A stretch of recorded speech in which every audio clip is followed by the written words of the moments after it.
Good afternoon everyone. So I guess अच्छे से preparation कर रहे होगे, अच्छे से चल रहा होगा अभी तक।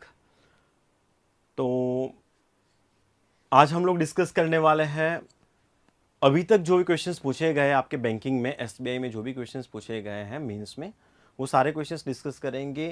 खास तौर से उसमें डिस्कस करेंगे हम जैसे आप देख रहे हैं पजल है, ठीक है, उसके अलावा सिटिंग अरेंजमेंट है, उसके अलावा input output and coding decoding. ये 4 टॉपिक आज हम डिस्कस करने वाले हैं। Sitting, puzzle, input output and coding decoding, ये 4 टॉपिक डिस्कस करेंगे। और आज तक जो भी क्वेश्चंस पूछे गए, जो भी इंपॉर्टेंट क्वेश्चंस है, वो सारे डिस्कस करेंगे, ठीक है। तो अलग अलग साल के क्वेश्चंस होंगे, 19 के होंगे, 18 के होंगे, खासतौर से 18 और 19 के होंगे। तो ये देखिए, सबसे पहला जो हमारा सवाल है वो है 2019 का, ठीक है। ये 2019 का सवाल है जो कि पूछा गया था आपके एसबीआई क्लर्क मेंस में, ठीक है। लास्ट सेशन में हमने क्या पेपर डिस्कस किया था 2019 का, उसके अंदर कुछ क्वेश्चंस बचे थे हमारे, पजल और सेटिंग के बच गए थे, टाइम खत्म हो चुका था। तो वही क्वेश्चंस, उसी का ये क्वेश्चन है। तो सबसे पहले तो ये वाला सवाल आप सॉल्व करेंगे। तो चले इसको स्टार्ट करें और इसको कंप्लीट करें जल्दी से, ठीक है। इस क्वेश्चन को आपको करना है 5 मिनट के अंदर। तो चले शुरू कर लीजिए।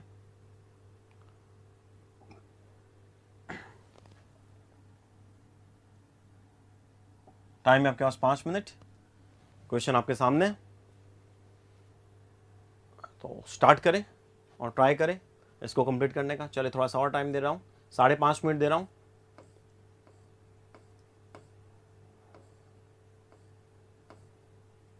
ठीक है। 5.5 मिनट टाइम है, क्वेश्चन को कंप्लीट करना है, जल्दी शुरू करें। So everyone, good afternoon.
चले जल्दी से करिएगा।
चलिए 3.5 मिनट बचे हैं, 3 मिनट बचा है, जल्दी से कंप्लीट करिएगा, ठीक है।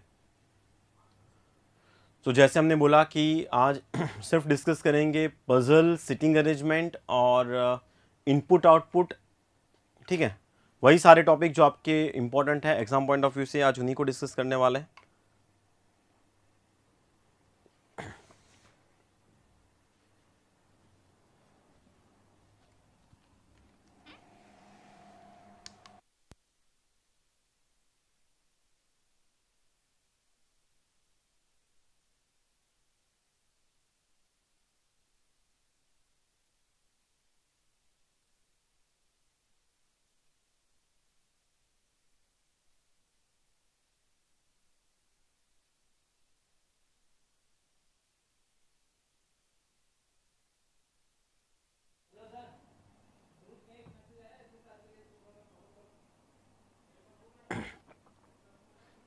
चलिए 2 मिनट। ये जो सवाल है इसको ज़रूर आप एग्ज़ाम में कर सकते हैं, क्योंकि आप यहाँ पे देख पा रहे होंगे कि पहला जो डेटा है वो तो कोई काम का ही नहीं है ना, मतलब जिसमें सिर्फ एक नज़र घुमाना था। मेन तो आपका सेकंड पैराग्राफ ही है, तो सेकंड पैराग्राफ से ही आपको सॉल्व करना था। ठीक है, तो इसको ज़रूर आप एग्ज़ाम में सॉल्व करेंगे। तो चले जल्दी कंप्लीट करें इसको।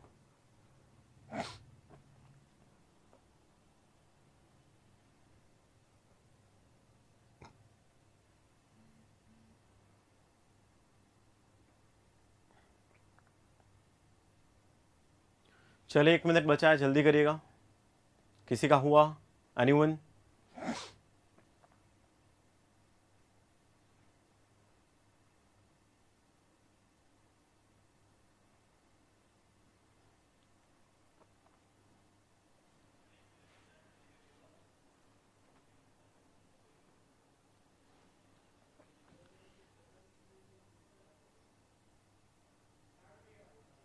Yes Shardul, good afternoon.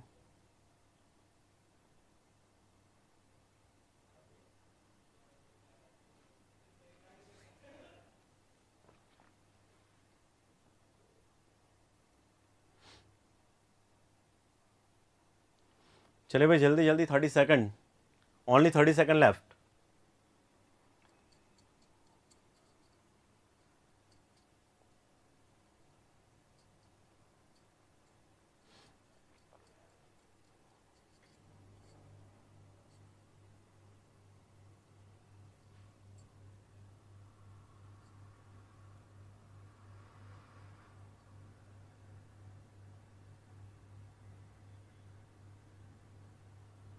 चलिए टाइम अप। तो भाई किसी से नहीं बना? यस पंकज नमस्ते। चलो भाई किसी से नहीं बना? No one? कोई दिक्कत नहीं, चलो देखते हैं क्या बोला गया यहाँ पे। 6 persons are working in a company that designation are, कुछ डेजिग्नेशन दे रखी है और उसके बाद बोल रखा है ना। इसके बाद यहाँ पे बोला है sequence of the post are as above. Sequence दे रखा है कुछ उनके पोस्ट का, बोला है CEO is higher than CMD, CMD is higher than MD and MD is higher than CFO वगैरह वगैरह वगैरह। ठीक है, यानी कि आपको कहाँ क्या गया है कुछ इस तरह से कि अगर आप रैंकिंग वाले कंसेप्ट से कर रहे हो, ऑर्डर एंड रैंकिंग वाले कंसेप्ट से कर रहे हो, तो आप ऐसे कुछ कर सकते हो कि भाई CEO लिख सकते हो। CEO की पोस्ट ग्रेटर है किससे भाई? CMD से। CMD की पोस्ट ग्रेटर है किससे? MD से। तो आप ऐसे लिख सकते हो, सब में ग्रेटर देन वगैरह करके सारी पोस्ट एक लाइन में लिख लो, और उसी के नीचे क्या है कि उनकी सैलरी या फिर उनका एक्सपीरियंस लिख सकते हैं। एक तो ये तरीका है, या फिर पजल में आप जैसे टेबल बनाते हैं सेम तरीके से बना सकते हो। कैसे कि भाई सबसे पहले क्या है, जितने भी पोस्ट दिए उसको लिख लेंगे, दैट इज देखें CEO, CMD, MD,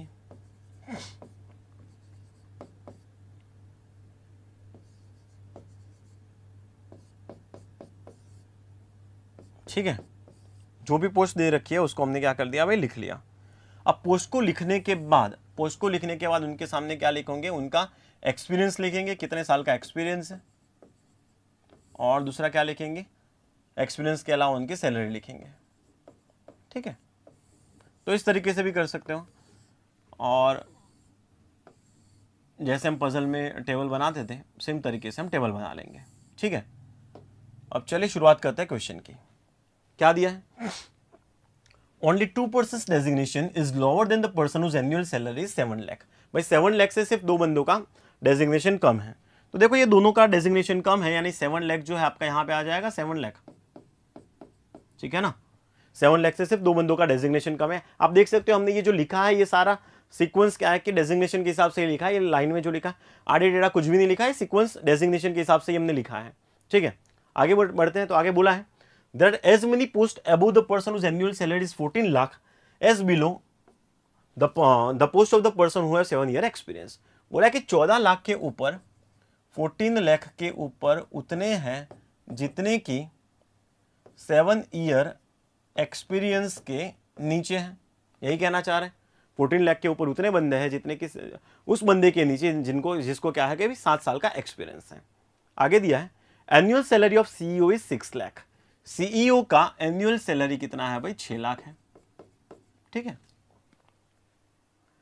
there are 3 post in between the post of the person whose experience are 4 year and 5 year. आगे दिया है कि भाई 4 साल, जिस बंदे को 4 साल का एक्सपीरियंस है और जिस बंदे को 5 साल का एक्सपीरियंस है, उन दोनों के बीच में कितने हैं भाई, कितने पोस्ट हैं, 3 पोस्ट हैं। तो एग्जैक्टली पता नहीं कहाँ पे आएंगे, तो देखो 3 डॉट कर लिए कि 4 ईयर और 5 ईयर के बीच में 3 पोस्ट है, कहीं पे भी आ सकता है। ठीक है। Person whose annual salary is 14 lakh, whose annual salary is 14 lakh have just higher post than the post of the person who have 6 year experience। बोला कि 6 साल का एक्सपीरियंस जिसको है, 6 ईयर का एक्सपीरियंस जिसको है, उसके जस्ट ऊपर कौन आएगा, उसके जस्ट ऊपर आएगा 14 लाख वाला बंदा जो 14 लाख कमा रहा है। ठीक है। आगे दिया है एंड जस्ट लोअर मतलब exact immediate lower, just lower post then the post of the person who have 8 year experience. भाई ये यहाँ पे एंड वर्ड यूज किया है। एंड वर्ड मतलब किसके लिए यूज होगा, फर्स्ट पर्सन, और इस सेंटेंस में फर्स्ट पर्सन कौन है, 14 लाख सैलरी वाला। तो बोला कि 14 लाख जिसकी 14 लाख सैलरी है वो किसके जस्ट नीचे है, 8 ईयर एक्सपीरियंस वाले के जस्ट नीचे है। तो ये चीज आपको बोल दिया है कि भाई पहले 8 ईयर आएगा, फिर 14 लाख आएगा और उसके बाद 6 ईयर आएगा। ये तीनों क्या है कि एक ही सीक्वेंस में आने चाहिए, ये तीनों क्या है कि एक ही लाइन में आएंगे। ये चीज हमें बोला है। आगे, 2 post are between the post of the person who have 3 year and 8 year experience. जिसको 3 साल का एक्सपीरियंस है और जिसको 8 साल का एक्सपीरियंस है, उसके बीच में कितने ईयर है भाई, 2 ईयर है। तो बीच में 2 डॉट लगा लिए हमने। ठीक है। Person whose annual salary is 5 lakh have higher post then the person whose annual salary is 9 lakh. भाई 9 लाख से ऊपर आएगा 5 लाख वाला। चलो आगे दिया है हमें 9 लाख से 9 लाख के ऊपर आएगा 5 लाख वाला। ठीक है। चलो तो क्या दिया है, person whose annual salary is 5 lakh have higher post than 9 lakh and lower post than 4 lakh. और बोला कि 5 लाख का जिसका पैकेज है वो किसके नीचे आएगा भाई, 4 लाख के नीचे आएगा। मतलब मैं बोल सकता हूं ना कि 5 के ऊपर ही 4 लाख आएगा, कुछ इस तरह से। ठीक है। चलो आगे दिया है person whose salary is 9 lakh does not have 4 year experience. जिसका सैलरी 9 लाख है उसका कितना एक्सपीरियंस नहीं है, उसका 4 ईयर का एक्सपीरियंस नहीं है। ठीक है। तो जितना भी हमें डेटा दिया था, जितने भी हमें डिटेल दे रखी थी, वो सारे की सारी हमने लिख ली। बस अब सोचना है कि कहां पे क्या आएगा। ठीक है।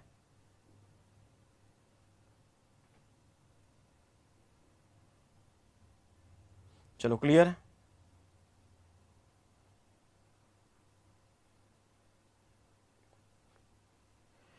चलो भाई इतना समझ में आया। कुछ नहीं किया हमने, जितना डेटा दिया था उतना हमने लिखा है, जितना डेटा दिया था उतना हमने लिखा है। अब सॉल्व करना है। Yes, good afternoon Sawai sir.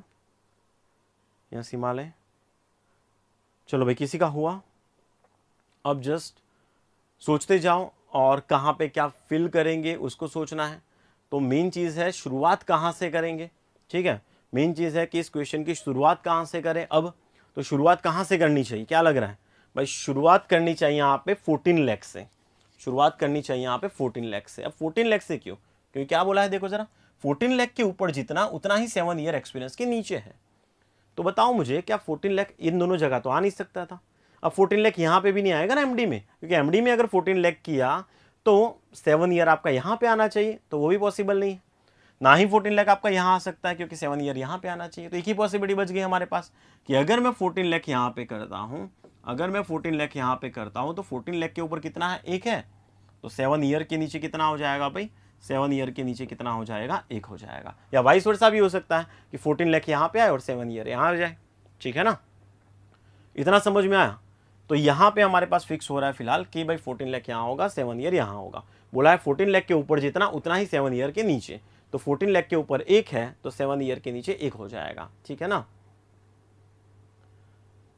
तो चलो कोई भी एक एजम्पशन लगाते हैं। देखो पूरा एजम्पशन बेस्ड क्वेश्चन है, पॉसिबिलिटी और भी हो सकती है कि मैं 14 लाख को यहाँ लिखूँ, 7 ईयर यहाँ लिखूँ।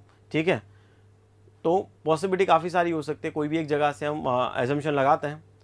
ठीक है। और यहाँ से लगाने का रीज़न भी ये था क्योंकि देखो उसके ऊपर 8 ईयर और 6 ईयर यहाँ पे फिक्स हो जाएगा। तो चलो 14 लाख के ऊपर क्या आएगा, 8 ईयर आएगा और 6 ईयर आएगा। कोई भी एक जगह से एजम्पशन लगाना था, सपोज यहाँ से लगा रहे हैं हम। चलो 14 लाख के ऊपर क्या आएगा भाई, 8 ईयर, और 14 लाख के नीचे क्या आएगा, 6 ईयर। ठीक है। चलो ये फिक्स किया हमने। जितना भी हम ब्लू मार्कर से लिख रहे हैं सारा एजम्पशन है, कहीं पे भी हो सकता था ये 14 लाख।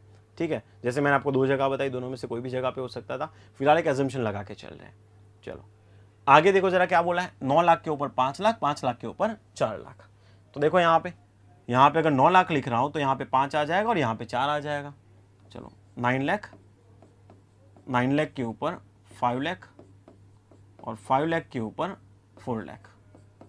ठीक है ना। चलो आगे क्या दिया है, आगे दिया है भाई 3 ईयर और 8 ईयर के बीच में दो, 3 ईयर और 8 ईयर के बीच में दो। तो देखो यहाँ पे 8 ईयर है, 2 छोड़ के यहाँ पे क्या आ जाएगा, 3 ईयर आ जाएगा। ठीक है। आगे क्या दिया है, 4 ईयर और 5 ईयर के बीच में 3। भाई 4 ईयर और 5 ईयर के बीच में 3 है और 4 ईयर में क्या मना कर दिया, 9 लाख नहीं आएगा। तो 9 लाख जहाँ पे है वहाँ पे 4 ईयर नहीं आएगा। भाई 4 ईयर यहाँ नहीं होगा तो 4 ईयर के लिए यही जगह बच गई और 4 ईयर यहाँ पे आ गया तो यहाँ पे क्या आ जाएगा आपका, ठीक है ना, 5 ईयर। 4 ईयर और 5 ईयर के बीच में 3 का गैप था। ठीक है, तो यहाँ पे आ जाएगा आपका 5 ईयर। चलो क्लियर है। तो इस टाइप से क्या है कि इस क्वेश्चन को सॉल्व कर सकते थे। चलो हिमालय बहुत बढ़िया। चलो भाई बाकी स्टूडेंट समझ में आया सबको, ठीक है। तो इस तरीके से इस क्वेश्चन को डील किया जा सकता था। चलो रिप्लाई कर लेना समझ में आ गया हो तो। फिर ऐसा ही क्वेश्चन दूसरा देखते हैं, ठीक है। या ये कहे कि इससे बेटर क्वेश्चन देखेंगे, इससे थोड़ा सा डिफिकल्ट क्वेश्चन देखेंगे।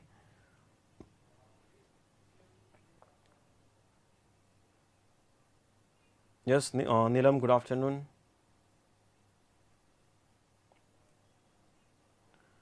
तो चले फिर नेक्स्ट क्वेश्चन की तरफ बढ़ते हैं और इससे थोड़ा सा अच्छा क्वेश्चन देखेंगे।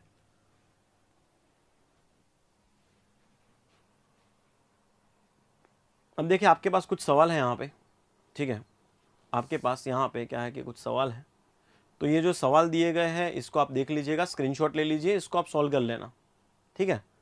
इसको आप टिक लगा लेना, कुछ नहीं है, टिक ही करना है, ठीक है। तो इसको आप कर लीजिएगा, इसमें टाइम वेस्ट नहीं करते। चलो ये जो सवाल है ये आपका कोडिंग डिकोडिंग से, ठीक है। ये कुछ क्वेश्चंस दिए गए आपको, ये कुछ क्वेश्चन दिए गए हैं और यहाँ पे कुछ डेटा दिया गया है। कंडीशनल कोडिंग कहते हैं इसको हम, ठीक है ना, कंडीशनल कोडिंग कहते हैं। 2019 एसबीआई क्लर्क के मेंस में आया था ये सवाल। 2019 में एसबीआई क्लर्क के मेंस में ये सवाल पूछा गया था। कंडीशनल कोडिंग है तो कुछ कंडीशंस दे रखी है आपको। तो चले कंडीशंस पढ़ो, देखो और समझो। ये कंडीशन पढ़े, देखे और समझे कि कंडीशंस क्या कहना चाहती है, ठीक है। टेक योर टाइम, थोड़ा सा टाइम दे रहा हूं आपको ये कंडीशन समझने का, उसके बाद फिर क्वेश्चंस पे आएंगे, ठीक है। तो आपके पास टाइम है तकरीबन 2 मिनट, ठीक है। तो कंडीशन समझ लीजिए क्या है क्या नहीं, और इसके बाद फिर इसके क्वेश्चंस देखते हैं। तो शांति से पढ़ लीजिए, कंडीशन समझ लीजिए क्या कहना चाह रहा है क्या नहीं।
आपके पास एक एग्जाम्पल दिया है, एग्जाम्पल के तरीके से आपको समझाया गया है,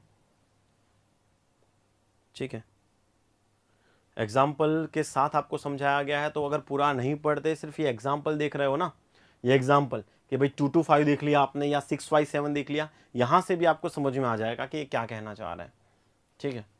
तो सिर्फ ऊपर का पढ़ना पड़ेगा और फिर इसमें एग्जाम्पल पढ़ लो तब भी समझ में आ जाएगा। तो एक बार देखें, और मैं जानता हूँ ये 2 मिनट थोड़ा कम टाइम था कि इतने टाइम के अंदर शायद पढ़ नहीं पाए होंगे आप। ठीक है, सो थोड़ा और टाइम दे रहा हूँ, एक बार शांति से देख लो। ठीक है, क्या कहना चाह रहे हैं? चलो बिल्कुल धीरे धीरे चलते हैं, क्या कहना चाह रहे हैं देखो। In alphabetic series each consonant is assign a different number from 1 to 6। Consonant को 1 से 6 में नंबर असाइन करना है। For example, B is coded as 1, C को 2, एच को 6 वगैरह वगैरह, and again those number get repeated. Okay, चलो क्या बोला है भाई, 1 से 6 तक आपको नंबर असाइन करना है, 1 2 3 4 5 और 6। 1 से 6 तक आपको क्या करना है भाई, नंबर असाइन करना है। और नंबर कैसे असाइन करना है, बी को क्या नंबर देना है, 1 देना है। कॉन्सोनेंट को 1 से 6 में नंबर देना है, और बोला है कि बी को नंबर देंगे 1, सी को नंबर देंगे 2। ठीक है, सारे कॉन्सोनेंट को असाइन करना है, मतलब ई को गिनेंगे नहीं, कुछ इस तरह से। ठीक है ना, बी को 1 दे दिया, सी को 2 दे दिया, ठीक है, डी को 3 दे दिया। ई वोवल है तो वोवल को गिनना नहीं है, सिर्फ कॉन्सोनेंट को गिनना है। ऐसे करके 1 से 6 में नंबर दे दिया। ठीक है, 6 तक ही बोला है देखो आपको, और फिर क्या बोला है, and those number get repeated. अब आगे बोला है कि इनको, इन नंबर जो है उनको रिपीट करना है। रिपीट करना है मतलब क्या, देखो एच के बाद क्या आता है, आई आता है। आई तो वोवल है तो वोवल को गिनना नहीं है, वोवल को नहीं गिनना है, कॉन्सोनेंट को गिनना है। मतलब जे को क्या नंबर देंगे, फिर से 1 नंबर देंगे। तो चलो जे को 1 देंगे, तो एच के बाद आई नहीं गिनेंगे, J K L M N O vowel है, छोड़ देंगे।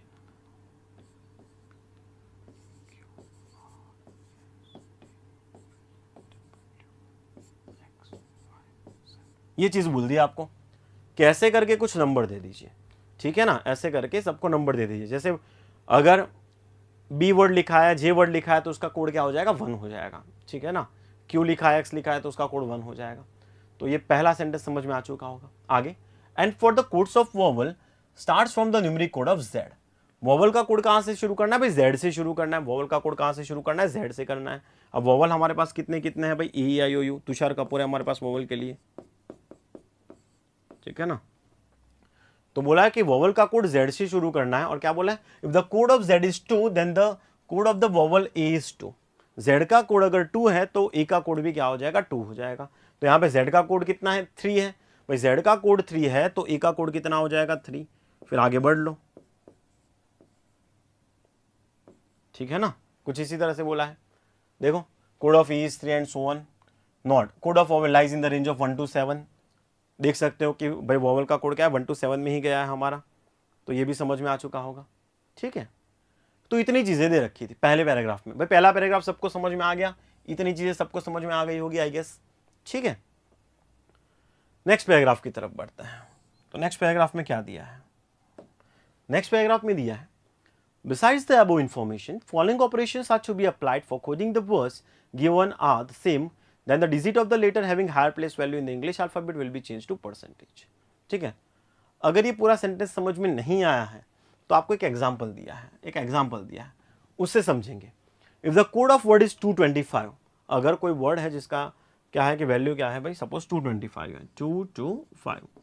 ठीक है, hence the code will be change to percentage 25। तो इसका कोड क्या बना देंगे हम, परसेंटेज 25 बना देंगे। मीनिंग क्या कहना चाहता है, मीनिंग ये कहना चाहता है कि अगर ऐसा कोई, देखो ये पूरे सेंटेंस में क्या दिया था कि अगर ऐसा कोई वर्ड है हमारे पास, अगर ऐसे कोई नंबर है, ऐसे कोई नंबर है जो रिपीट हो रहे हैं, जैसे देखो यहाँ पे 22 रिपीट हो रहा है, 22 रिपीट हो रहा है, 2 के बाद 2 जस्ट रिपीट हो रहा है। तो अगर ऐसे कोई नंबर रिपीट हो रहा है तो इससे आगे की प्लेस वैल्यू, जैसे देखो इसको फर्स्ट प्लेस है ना, ये पहले नंबर पे है, ये दूसरे पे है, ये तीसरे पे है, तो तीसरे नंबर की प्लेस वैल्यू पे, तो बोले कि इसके आगे वाली जो प्लेस वैल्यू होगी, हायर प्लेस वैल्यू होगी, उसको क्या कर दोगे, चेंज करके परसेंटेज कर दोगे। समझ में आया, जैसे 22 है तो इसके हायर प्लेस वैल्यू मतलब आगे वाली जो डिजिट है उसकी जगह पे परसेंटेज कर लेंगे। मान लो ऐसा नंबर दिया होता हमें कि भाई 442, तो ये हायर प्लेस वैल्यू है 4, है ना, तो इसको चेंज करके क्या कर लोगे, इस वाले 4 को चेंज करके क्या कर दोगे, परसेंटेज कर दोगे। ठीक है, ये चीज कहना चाह रहा है कि हायर प्लेस वैल्यू को क्या कर देना है, परसेंटेज कर देना है, कि अगर दो वैल्यू सेम है तो। चलो आगे क्या बोला है, and if the 2 immediate digit are in form such that the preceding digit then the higher digit will be change to copyright, ठीक है. If the code of the word is 657 hence the code will be change to copyright 57. Okay, चलो आगे क्या कहना चाह रहे हैं कि एक वर्ड दे दिया देखो आपको 657. तो अब ये कहना चाह रहा है कि अगर ऐसा कोई हमारे पास वर्ड है, सॉरी, अगर ऐसा कोई नंबर है हमारे पास जिसमें कुछ ये वाले डिजिट के कंपैरिजन में ये वाली डिजिट उससे बड़ी है ना, तो आगे वाली जो डिजिट है उसको क्या कर दोगे, कोड दे दोगे कॉपीराइट. ठीक है ना. जैसे मान लो एक और दे रहा हूं मैं 871. तो देखो भाई ये 7 जो है उससे 8 बड़ा है ना, तो 8 का कोड आप डाल दोगे कॉपीराइट. ये चीज बोलना चाह रहा है ये. ठीक है ना, समझ में आ गया इतना. तो हायर प्लेस वैल्यू है उसको क्या कर देंगे, कॉपीराइट कर देंगे. तो कॉपीराइट कब करेंगे, परसेंटेज कब करेंगे, ये समझ में आ गया. ये सारे नंबर समझ में आ गए. अगर इतनी चीजें समझ में आ चुकी है तो क्वेश्चंस कर पाएंगे हम. तो चलो भाई जल्दी से रिप्लाई करो. ये समझ में आया सभी को? ये पूरा बिल्कुल स्लोली बताया है. आई होप सबको समझ में आ चुका होगा कि कॉपीराइट कब लगाएंगे, परसेंटेज कब लगाएंगे और 1 2 3 4 नंबर कब लगाने वाले हैं. ठीक है, चलो जल्दी से रिप्लाई कर लो. क्लियर है सभी को?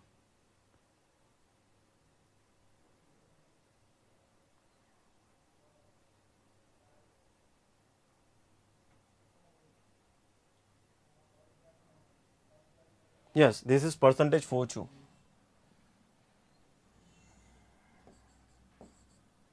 ठीक है, चले. तो अब देखते हैं सवाल. ठीक है, अब एक सवाल दिया है हमें, तो सवाल देखते हैं क्या दिया है सवाल में. सवाल में दिया है if the code of the word, कोई कोड दिया है, वर्ड दिया है हमें FOED और इसका कोड दिया आपको 462% कॉपीराइट 3. ठीक है, तो पूछा है then what letters will come in the fill in the blanks to make it a meaningful word. चलो बोला कि ब्लैंक में ऐसा कौन सा वर्ड आएगा जिससे क्या कि मीनिंगफुल वर्ड बनेगा. तो चले बताए जरा, सोचे क्या यहां पे आएगा जिससे क्या कि मीनिंगफुल वर्ड बनेगा. ठीक है, कि ये आपको बताना है कि टू, जैसे टू के कोड हमने ऑलरेडी डिसाइड कर रखे थे कि टू के कोड क्या क्या होंगे. तो टू को यहाँ मतलब जो भी कोड होगा उसको यहाँ पे पुट करोगे और परसेंटेज कब आता है वो भी हमने ऑलरेडी डिसाइड कर रखा है. तो चले जस्ट बताए कि क्या लगेगा यहाँ पे. आगे की चीजें याद है या वापस उसमें जाए वो स्लाइड पे. ठीक है, चलो बताओ जल्दी से यहां पे क्या लगेगा. परसेंटेज कब लगता था?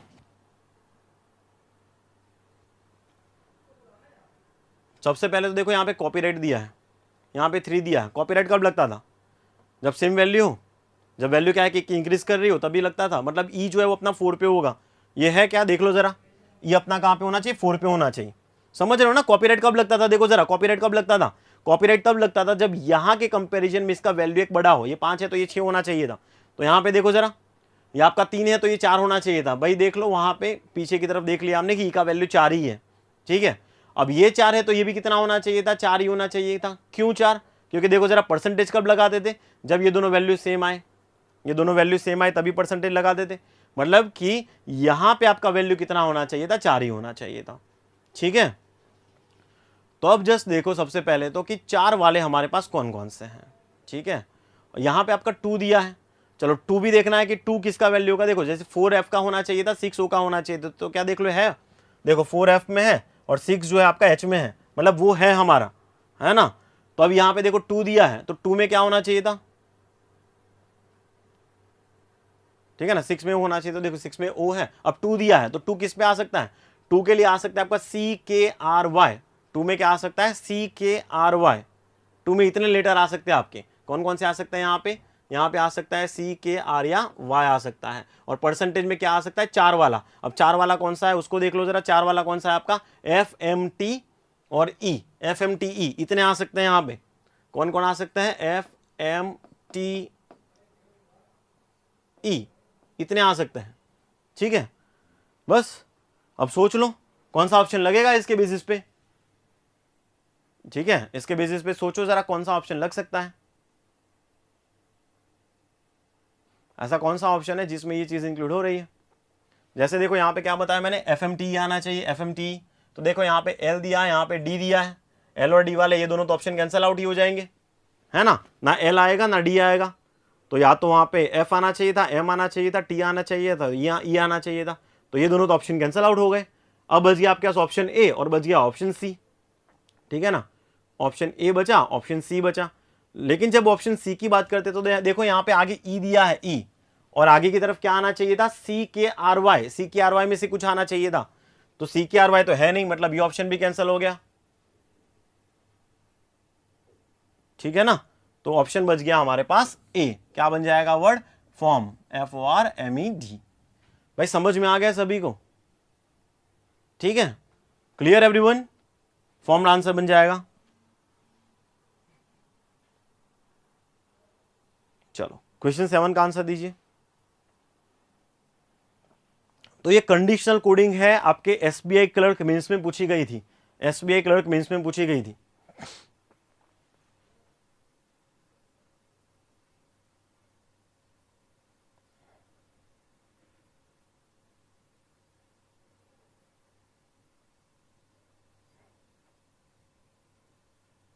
अब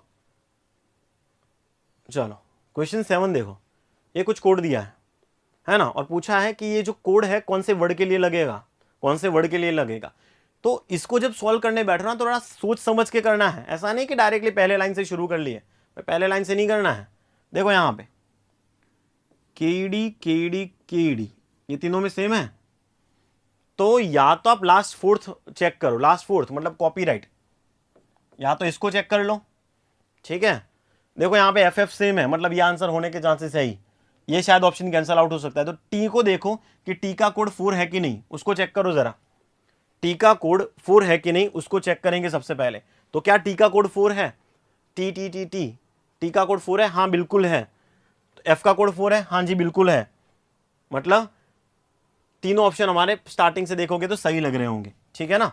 चलो L का कोड क्या होना चाहिए भाई, L का कोड 2 होना चाहिए। तो क्या L का कोड 2 है, चेक करो जरा, L का कोड 2, यस L का कोड 3 है। देखो ये पहला ऑप्शन गया, पहला ऑप्शन गया, दूसरा और तीसरा ये दो ही ऑप्शन बचे हैं, दूसरा और तीसरा ये दो ही ऑप्शन बचे हैं, ठीक है ना। चलो दोनों में O कॉमन है तो इसको देखेंगे नहीं, क्योंकि ये O का 6 होगा ही होगा, O का 6 होना ही होना है, ठीक है ना।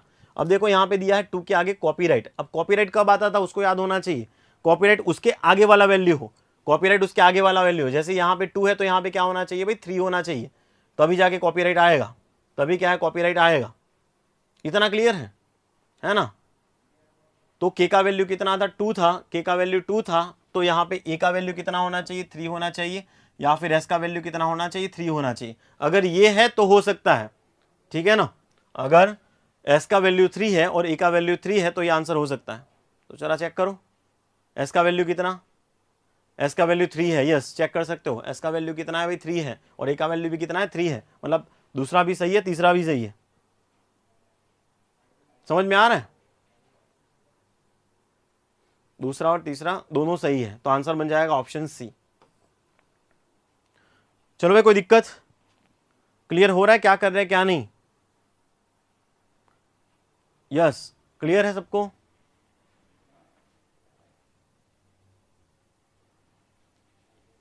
ठीक है ना। देखो KD कॉमन था उसको चेक नहीं किया हमने, ठीक है। RR कॉमन था उसको भी चेक नहीं किया, O कॉमन था उसको भी चेक नहीं किया, सिर्फ A और S दोनों अलग अलग थे उसको ही चेक करना था, और किसी चीज को चेक नहीं करना था, ठीक है। तो थोड़ा सा सोच समझ के करना, जल्दी हो जाएंगे क्वेश्चंस। तो A और S कॉमन थे, उसी को चेक करना था, बाकी किसी और को चेक करने की बिल्कुल जरूरत नहीं थी, ठीक है। चलो इसको देखो क्या बोला है, if the code for the words hope you, फिर आगे कुछ और दिया है, इज कोडेड एस, फिर कोई कोड दिया है, in the given coded pattern, then what will be the missing word. Okay, missing word क्या होगा ये पूछा है। तो चलो चेक करो, होप में कितने अल्फाबेट है, 4, तो यहाँ पे देखो ये पहले 4 तो यही हो गए। यू में कितने हैं, 3, तो देखो पहले इन तीनों का कोड है ना, इन तीनों का कोड ये हो जाएगा, ये 3 का कोड ये हो जाएगा, ठीक है। अब बचे कितने, अब बचे देखो जरा कितने लेटर बचे भाई, ये 3 का कोड तो ये हो गया, तो अब बचे कितने, 1 2 3 4 5 6 7 8, बच गए कितने, 8 बचे, 8 है, 8 लेटर वाला वर्ड हमारा आंसर होगा, 8 ही बचे ना, गिन लो। होप का 4 हो गया, यू का 3 हो गया, ठीक है, होप का 4 हो गया, यू का 3 हो गया, ठीक है, और आगे दिया है हमें 3 4 5 6 7 8, 3 3 6 और 7,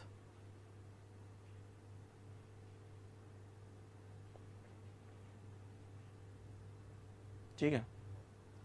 चलो यहाँ पे 7 लेटर आना चाहिए, तभी जाके आपका आंसर बी बनेगा, ठीक है। यहाँ पे कुछ शायद टाइपिंग में एरर हुआ है, ठीक है, यहाँ पे 7 होना चाहिए था, टोटल 8 दिए हैं, तो कोई ना कोई टाइपिंग में एरर हो रखा है यहाँ पे, ठीक है। एक बार फिर एक एक लेटर को मिलाना पड़ेगा, ठीक है, तो पता भी चल जाएगा कि कहाँ पे टाइपिंग में एरर है। पर यहाँ पे अगर 7 लेटर है तो यहाँ पे भी क्या है, 7 वाला कोई ऑप्शन होना चाहिए। अब देखो यहाँ पे 8 है ना, 3 3 6 7 8 बचे हैं, 8 बचे, तो यहाँ पे 8 वाला कोई ऑप्शन होना चाहिए था। मेरे हिसाब से टाइपिंग में कहाँ पे एरर है, परसेंटेज 2 बार लिख चुके हैं, है ना, परसेंटेज 2 बार आ चुका है, तो यहाँ पे बेसिकली टाइपिंग एरर है, ठीक है, यहाँ पे बेसिकली टाइपिंग एरर हो चुकी है ना। पी का कोड देख लो 4 होगा तो वहाँ पे टाइपिंग एरर हम समझ में आ जाएगा। पी का कोड 4 है क्या, नहीं, पी का कोड यस, ओके, ई का 6 है, ई का ओके, ई का 4 है, ओके,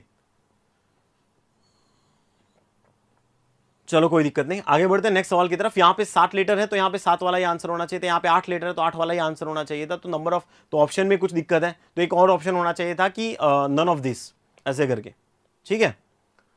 चलो ये आप लोग कर लोगे, यस, 9 और 10 आप लोग कर लोगे, तो आगे पजल की तरफ बढ़े।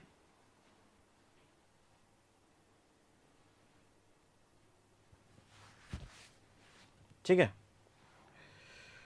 तो इसको कर लीजिएगा, तो नेक्स्ट क्वेश्चन की तरफ बढ़ते आगे, ठीक है। मेन चीज थी कंसेप्ट सिखाना, कंसेप्ट कैसे सॉल्व करना था, वो चीज जानना इंपॉर्टेंट था, तो वो चीज आप समझ चुके हो कि इसको अटेम्प्ट कैसे करना था, ठीक है।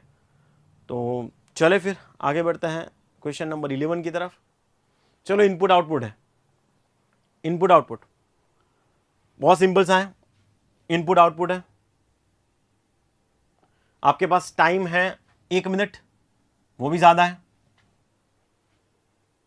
1 मिनट टाइम भी ज्यादा है, ऑलरेडी मेंस में पूछा गया आपके एसबीआई में, ठीक है, एसबीआई क्लर्क मेंस में पूछा गया हुआ है सवाल है, तो आप 1 मिनट तो बहुत ज़्यादा दे दिया, आप उससे पहले ही कर लोगे मैं जानता हूँ, क्योंकि क्वेश्चन में कुछ भी नहीं है।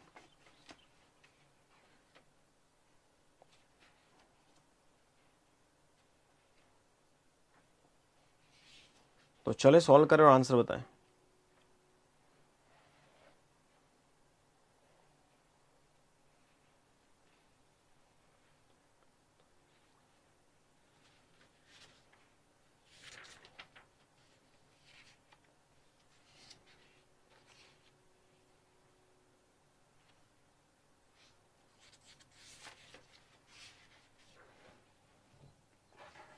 Yes, everyone. आंसर। चलो भाई टाइम खत्म हो चुका है, जल्दी जल्दी जल्दी आंसर दो, समझ में आ गया?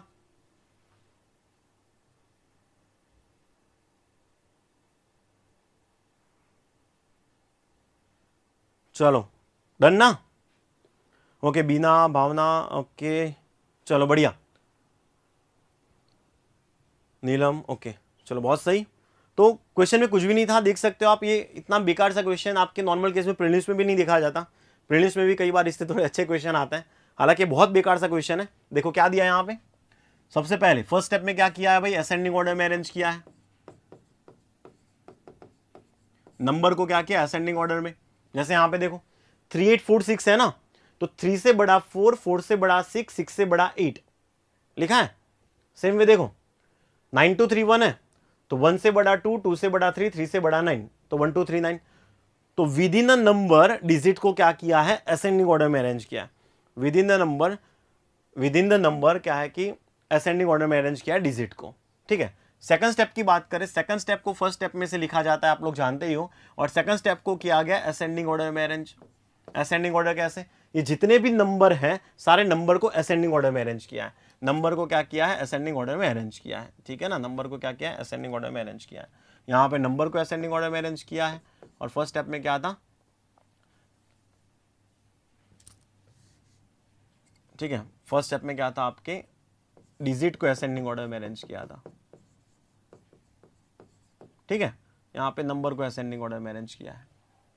चलो थर्ड नंबर का स्टेप, थर्ड नंबर के स्टेप में क्या किया है भाई, पहले और आखिरी डिजिट को काट लिया है ना, बीच वाले दो डिजिट कॉपी किए। देखो 23 कॉपी, 25 कॉपी, 34 कॉपी, 35, 37 और 46, बीच वाले दो डिजिट को कॉपी कर लिया गया है, सिर्फ दो डिजिट बीच वाले लिखे गए हैं। ठीक है ना, फिर इसके बाद ये जो फोर्थ नंबर का स्टेप है उसको थर्ड में से लिखा जाता है। क्या किया गया है, यहाँ पे कुछ नहीं किया गया, सम किया गया, सम किया गया, दैट इज 2 + 3 5, 5 + 2 7, 4 + 3 7, 5 + 3 8। ठीक है ना, तो बस कुछ नहीं किया यहाँ पे, बिल्कुल बेकार सा सवाल था, और ये सबसे पहले वाला क्वेश्चन करने वाला सवाल था। ठीक है ना, चलो भाई इसके बेसिस पे ये सवाल है, आपको एक इनपुट दिया है, आपको एक इनपुट दिया है और कुछ स्टेप्स दे रखे हैं। ठीक है, कुछ क्वेश्चंस दे रखे हैं, भाई कर लोगे ये सवाल, बताओ जल्दी से। अगर ये सवाल आप लोग कर लोगे तो फिर आगे के नेक्स्ट क्वेश्चन में चलते हैं हम लोग। ठीक है, यस एवरीवन, जल्दी से।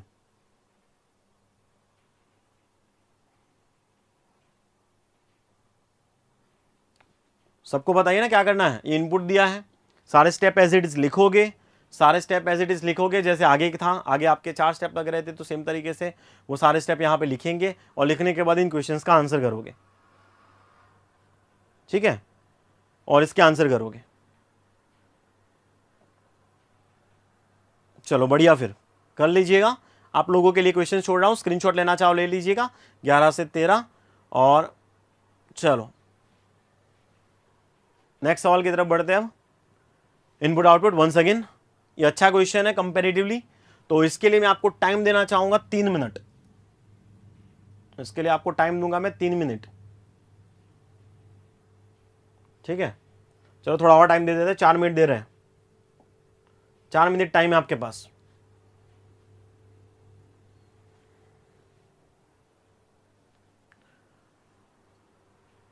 चलो दीप, बहुत बढ़िया, ओके बीना, चलो बढ़िया।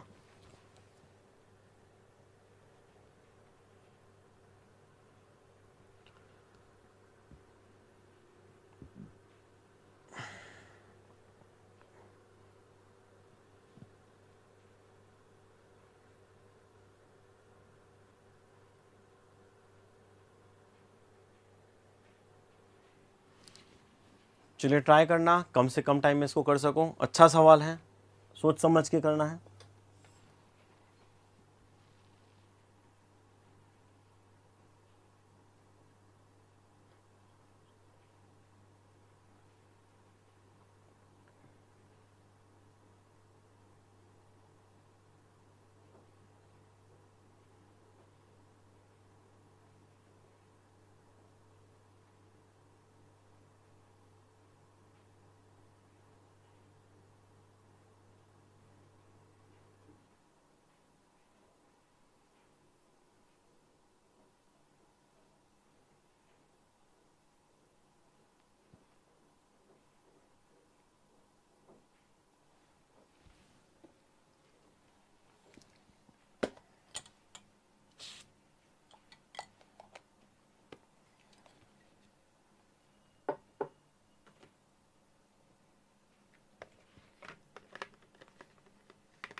किसी का फर्स्ट स्टेप का लॉजिक लगा, बाकी सारे स्टेप तो साइड में हटे, पहला स्टेप का लॉजिक लगा, फर्स्ट स्टेप।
चले 30 सेकंड, जल्दी से।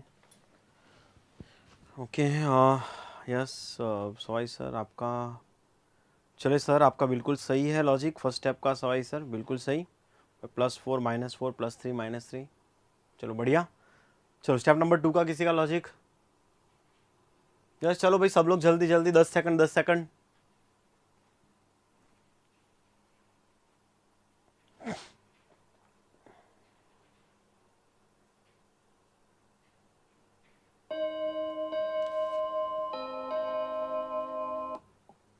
चलिए भाई बेल बज चुका है, टाइम हो चुका है समाप्त। तो लगा किसी का लॉजिक? जैसे फर्स्ट स्टेप का लॉजिक हमारे पास आया सवाई सर के द्वारा कि सर यहाँ पे +4 और -4 का लॉजिक लग रहा है। सर बिल्कुल बात सही है यहाँ पे कि लॉजिक तो आपका सही है यहाँ पे, ठीक है। चलो देखें जरा एस का नंबर, यस सबको एबीसीडी याद होनी चाहिए थी। एस का नंबर क्या है? हम जानते हैं एस का नंबर कितना होता है भाई, 19 होता है। एस का नंबर कितना होता है? 19 होता है, 19। तो भाई 23 में से -4 करोगे तभी तो 19 बनेगा, ठीक है ना। चलो एन का नंबर हम जानते हैं कितना होता है, 14 होता है। तो 10 में 4 ऐड करोगे तभी तो 14 होगा, समझ रहे हो। चलो एक्स का नंबर, एक्स का नंबर देखो याद करवाया था मैंने आपको, एबीसीडी कैसे याद रखना है। आपको मैंने बोला था इजोटी याद रखोगे, है ना, इजोटी याद रखने को बोला था। 5 10 15 20 और 25। ई का नंबर 5, जे का 10, ओ का 15, टी का 20, वाई का 25। तो आसपास वाले सारे याद हो जाएंगे। जैसे देखो यहाँ पे एक्स का नंबर सपोज मुझे आता नहीं है, तो मैं जानता हूँ कि वाई का 25 है और वाई में से कम करूंगा तभी तो एक्स आता है। तो एक्स का कितना होगा? 24। एक्स का 24, यस। तो 27 में से 24 कितने का डिफरेंस? 3 का। तो ये बन गया आपका -3।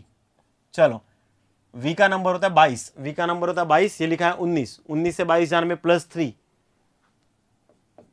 ठीक है ना। चलो ये 17 है, ये 15 है। ओ का नंबर 15 होता है, देख लो, ठीक है। तो ये हो गया आपका -2। ये 7 है और ये 9 है। आई का नंबर 9 होता है, तो ये हो गया +2, ठीक है। ये 21 है और टी का नंबर होता है 20, टी का 20 होता है, दैट इज आपका -1 और ये हो गया +1। तो आप देख सकते हो -4 + 4 -3 + 3 -2 + 2 -1 + 1, ऐसा वाला लॉजिक लग गया हमारा स्टेप नंबर 1 में। यस कोई बताएगा step number 2? Step number 2 logic, जल्दी से रिप्लाई कर लो भाई। स्टेप 2 लॉजिक, और नहीं लॉजिक नहीं बना है तब भी मैसेज, तब भी रिप्लाई करना कि लॉजिक नहीं लगा है।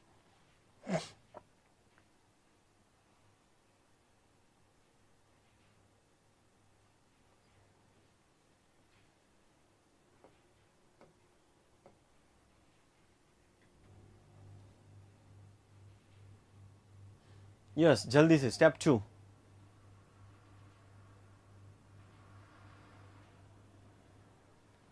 एनीवन?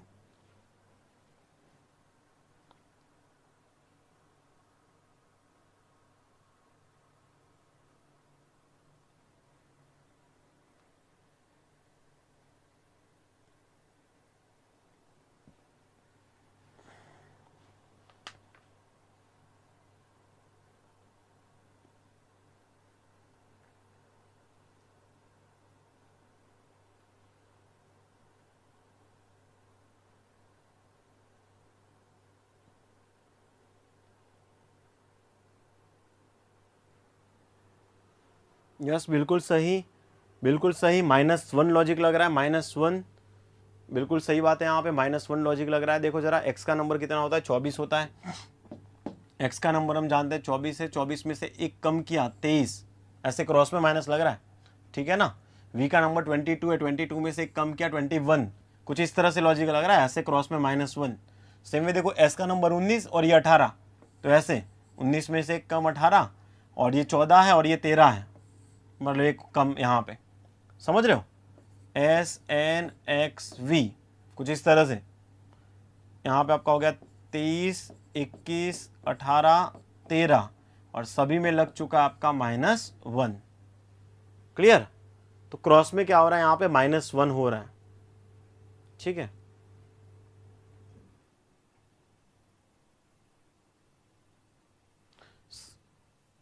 क्लियर?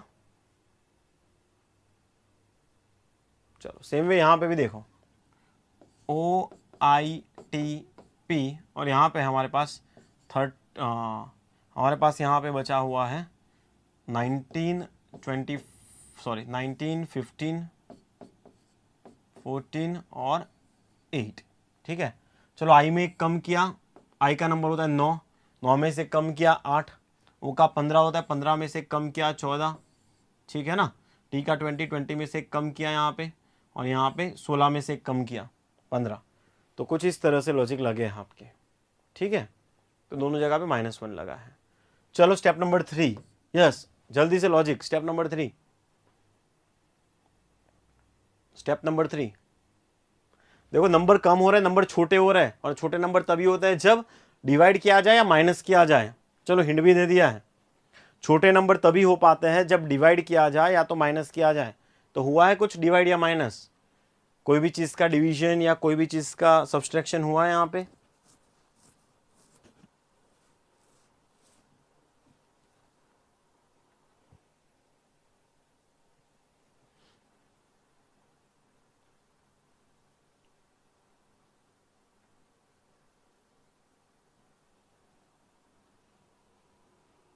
यस सुहाग बिल्कुल सही, difference of first and last. ठीक है ना, तो यहाँ पे डिफरेंस क्या आ गया है आप देख सकते हो, पहले का आखिरी से। और यहाँ पे 23 दिया है, यहाँ पे 8 दिया है, 23 - 8 करोगे तो आएगा 15। सेम वे देखो ये 21 है और ये 14 है, 21 - 14 करोगे तो बन जाएगा 7। ठीक है ना, 18 - 15 करोगे तो 3 और 13 - 15 करोगे तो 6। ठीक है, तो इस हिसाब से आपका डिफरेंस है। स्टेप नंबर 4 में पहले दोनों का डिफरेंस है ना, 15 और 7 का डिफरेंस किया तो 8, और 3 और 6 का डिफरेंस किया तो 3। ठीक है, तो ये दोनों का डिफरेंस यहाँ पे और इन दोनों का डिफरेंस यहाँ पे। ठीक है, और लास्ट में, लास्ट वाले स्टेप में कुछ ये जा रहा है आपका, लास्ट वाले स्टेप में कुछ ये जा रहा है, देखो जरा कुछ इस तरह से, 8 और 3 है ना, तो 8 + 3 किया कितना हो गया, 11 हो गया। और 11 मतलब 2 डिजिट है, 1 + 1, 11 यानी क्या 1 + 1, और 1 + 1 करोगे तब जाके आ जाएगा आपका 2। तो कुछ नहीं है, डबल डिजिट को सिंगल में कन्वर्ट किया है और कुछ नहीं। 8 और 3 11, 11 डबल डिजिट को सिंगल में कन्वर्ट किया, 1 + 1 करके 2 कर दिया। इस हिसाब से आपके 5 स्टेप थे। भाई समझ में आ गए 5 स्टेप? ठीक है ना, 5 स्टेप क्लियर? तो इस तरीके से आपको इसको सॉल्व करना था। चलो इसके क्वेश्चन कर लोगे या करवाऊं? यस, इसके पीछे क्वेश्चंस दिए गए हैं, तो क्वेश्चंस बता रहा हूं मैं आप लोगों को। पहले ये रिप्लाई कर लो, ये समझ में आ गया? ठीक है ना। यस नीलम बात सही है, बिल्कुल अच्छा क्वेश्चन था, मेंस लेवल का क्वेश्चन है, थोड़ा सा टिपिकल क्वेश्चन था। पिछला जो इनपुट आउटपुट था उससे काफ़ी गुना अच्छा था, पिछला तो बहुत बिल्कुल बेकार सा सवाल था। चलो, तो इसके स्क्रीनशॉट लेना चाहो तो आप ले सकते हो, या सॉल्व करवाना है तो मैं करवा देता हूँ, मुझे कोई दिक्कत नहीं है। और मेरे हिसाब से आप लोग कर लोगे, फिर कर लोगे सब लोग सॉल्व इसको, जल्दी से रिप्लाई कर लो।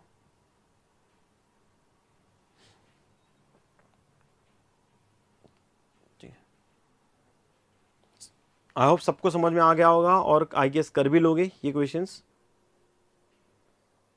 ठीक है, बाकी अगर किसी को दिक्कत है कि सर नहीं कर पाएंगे, थोड़ा सा प्लीज़ इसको एलेबोरेट कर लीजिए, तो मैं कर लूँगा, कोई दिक्कत नहीं। ठीक है, पर मेरे हिसाब से हमारे पास सिर्फ 2 दिन का टाइम है, एग्ज़ाम है 2 दिन के बाद, तो ज़्यादा टाइम वेस्ट ना करें तो अच्छा रहेगा। और मैं चाहता हूँ कि मैक्सिमम क्वेश्चंस मैं आपके सामने लेके आऊँ। ठीक है ना भाई, स्क्रीनशॉट ले लिया सबने? स्क्रीनशॉट लेना बाकी है तो ले लीजिएगा। और मैं चाहता हूँ कि मैक्सिमम क्वेश्चंस आपके सामने लेके आऊँ, इसलिए फिर मैं क्या है कि इन क्वेश्चंस को सॉल्व नहीं करवा रहा। ठीक है, चलो तो स्क्रीनशॉट ले लीजिएगा, आगे बढ़ता है नेक्स्ट सवाल की तरफ। अब ये जो सवाल है हमारे सामने, कुछ अच्छा लग रहा है देखने से।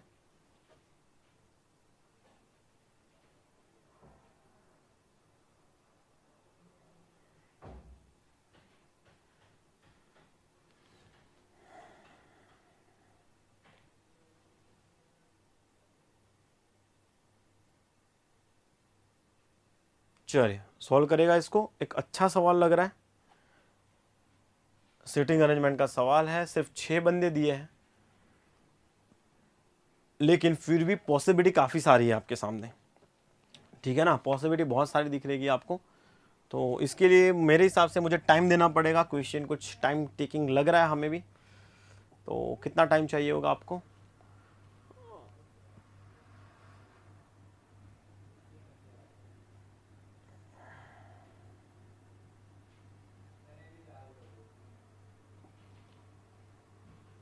चलो 7 मिनट है आपके पास, ट्राई करिएगा।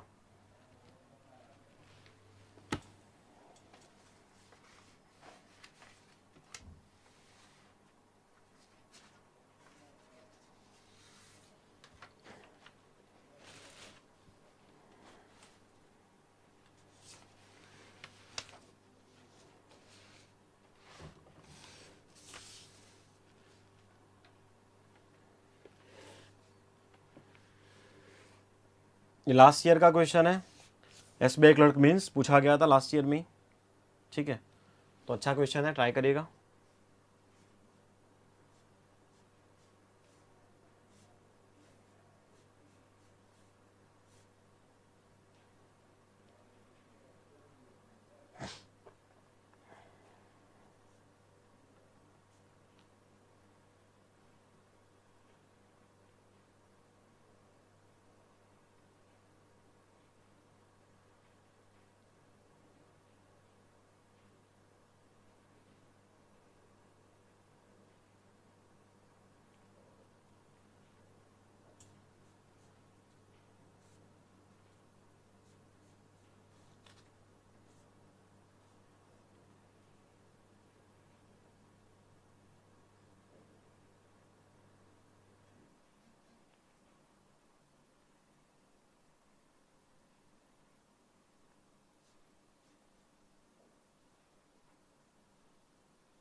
चलो हुआ किसी का?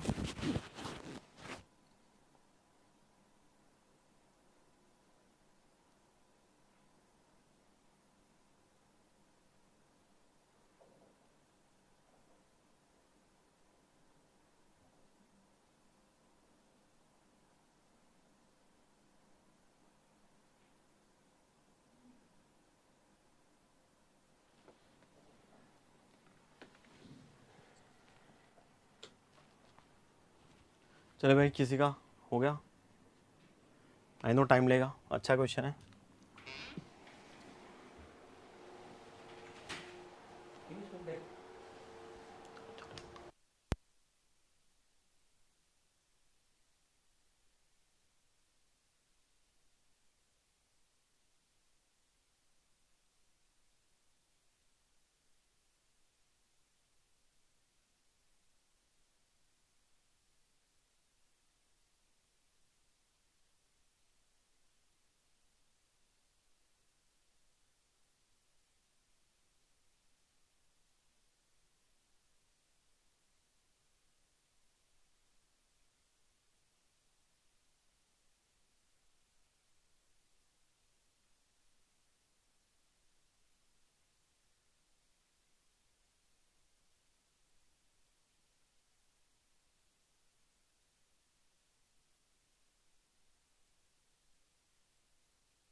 Yes, 20 seconds, 20 second. अच्छा क्वेश्चन है और आई होप कि टाइम ले रहा होगा, किसी का नहीं बना होगा, मुझे ऐसा लग रहा है। तो अगर किसी का बना है तो ज़रूर रिप्लाई कर लीजिएगा। बाकी मेरे हिसाब से थोड़ा सा अच्छा क्वेश्चन है, टाइम टेकिंग क्वेश्चन है, ठीक है। बना है किसी का? टाइम टेकिंग क्वेश्चन है, मेरे हिसाब से काफ़ी अच्छा क्वेश्चन था। तो चलो और 2 मिनट दे रहा हूँ, ट्राई कर लीजिए। बाकी नहीं बन रहा, अगर नहीं समझ में आ रहा तो बोले, मैं करवा देता हूँ। अगर किसी को लग रहा है कि सर हो सकता है, तो अभी भी 2 मिनट दे रहा हूँ, ट्राई कर लीजिए एक बार, ठीक है। अभी 2 मिनट दे रहा हूँ, ट्राई कर लीजिए। इससे ज़्यादा जूम करना कुछ पॉसिबल तो हो पाएगा, चलो कोई दिक्कत नहीं।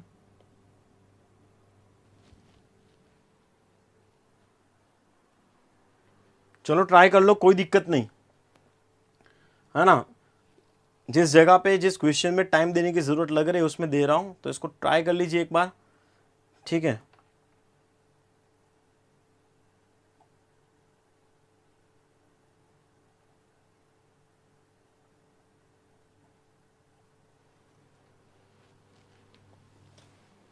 यस, और 2 मिनट दे रहा हूँ, ट्राई कर लीजिएगा जल्दी से।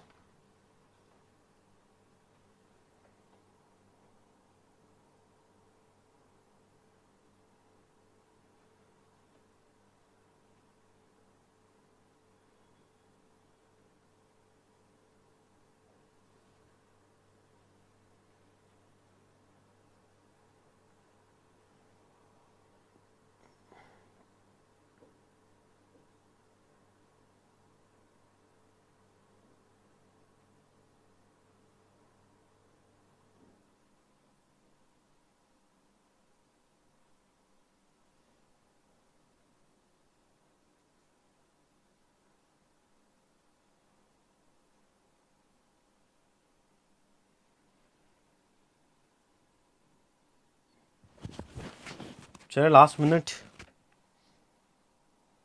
Last 1 minute.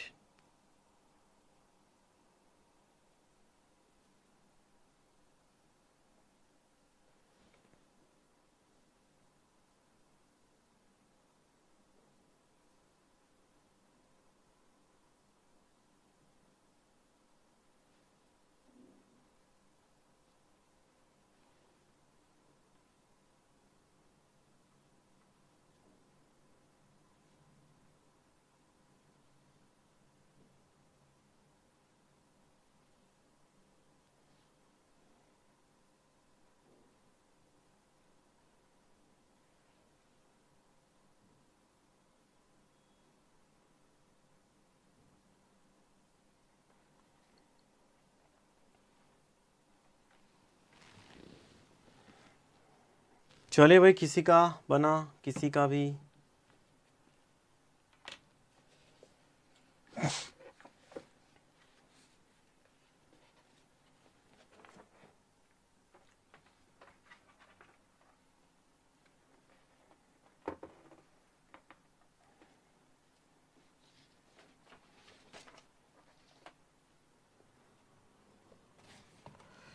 चले देख लेते हैं एक बार क्या दिया था यहाँ पे।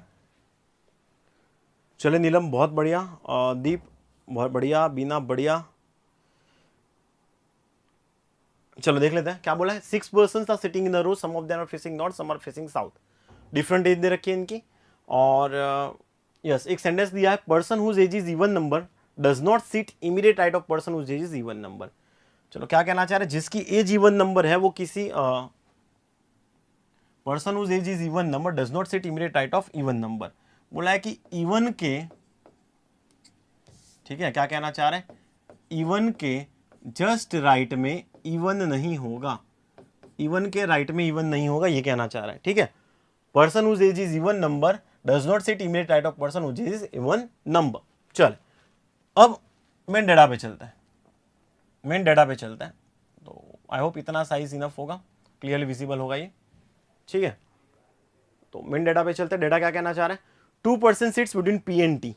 चलो बोला है 2 बंदे बैठे पी और टी के बीच में। मान लो पी यहाँ पे है तो 2 छोड़ के ये टी होगा, ठीक है ना। या फिर उल्टा भी हो सकता है कि टी यहाँ पे है और 2 छोड़ के ये पी होगा। 2 person between P and T, P left side भी हो सकता है, पी राइट साइड भी हो सकता है। कहने को 2 पॉसिबिलिटी बन गई, ठीक है। और 2 पॉसिबिलिटी से शुरू करना ही पड़ेगा, क्योंकि आप और मैं दोनों में से किसी ने पेपर सेट नहीं किया, ना दोनों में से कोई भगवान है। तो विदाउट पॉसिबिलिटी हम सॉल्व कर लेंगे। पॉसिबिलिटी अगर आती है तो ड्रॉ तो करनी ही पड़ेगी, ठीक है। तो चले आगे पढ़ते हैं। आगे क्या बोला है, आगे दिया है one of them seat at extreme end, कि टी और पी दोनों में से कोई एक बंदा एक्सट्रीमेंट पे होगा। भाई अगर ये चीज से सोचेंगे ना तो कहने को 4 पॉसिबिलिटी बनेगी। एक में पी को एक्सट्रीमेंट पे बनाएंगे और इसमें टी को एक्सट्रीमेंट पे बनाएंगे, तो इसमें 2 पॉसिबिलिटी, सेम वे इसमें 2 पॉसिबिलिटी। तो फिलहाल 4 बनाने नहीं बैठेंगे, ये दिमाग में ध्यान में रखेंगे, ये ध्यान में रखेंगे कि कोई भी एक बंदा एक्सट्रीमेंट पे बैठा है ना, इनमें से कोई भी एक पर्सन एक्सट्रीमेंट पे बैठा है, ये थोड़ा सा ध्यान में रखेंगे, ठीक है। आगे बढ़ता है। आगे बोला 3 persons are sitting between the person whose age is 14 and 42। जिसकी एज 14 है, जिसकी 42 है, उन दोनों के बीच में कितने बंदे बैठे हैं, 3 बंदे बैठे हुए हैं। तो इसको साइड में लिखते हैं। तो 14 को 3 छोड़ के कौन बैठा है, 42 बैठा हुआ है, ठीक है। Person whose age is 15 seat second to left of T, but T के सेकंड लेफ्ट में 15 वाला। अब टी के सेकंड लेफ्ट में 15 वाला, तो यहाँ पे भी कहने को तो 2 पॉसिबिलिटी जा रही है कि टी अगर ये हुआ तो टी के सेकंड लेफ्ट में 15 ये बनेगा, है ना। और टी अगर साउथ को देख रहा है तो टी को सेकंड लेफ्ट में 15 इस तरफ होगा।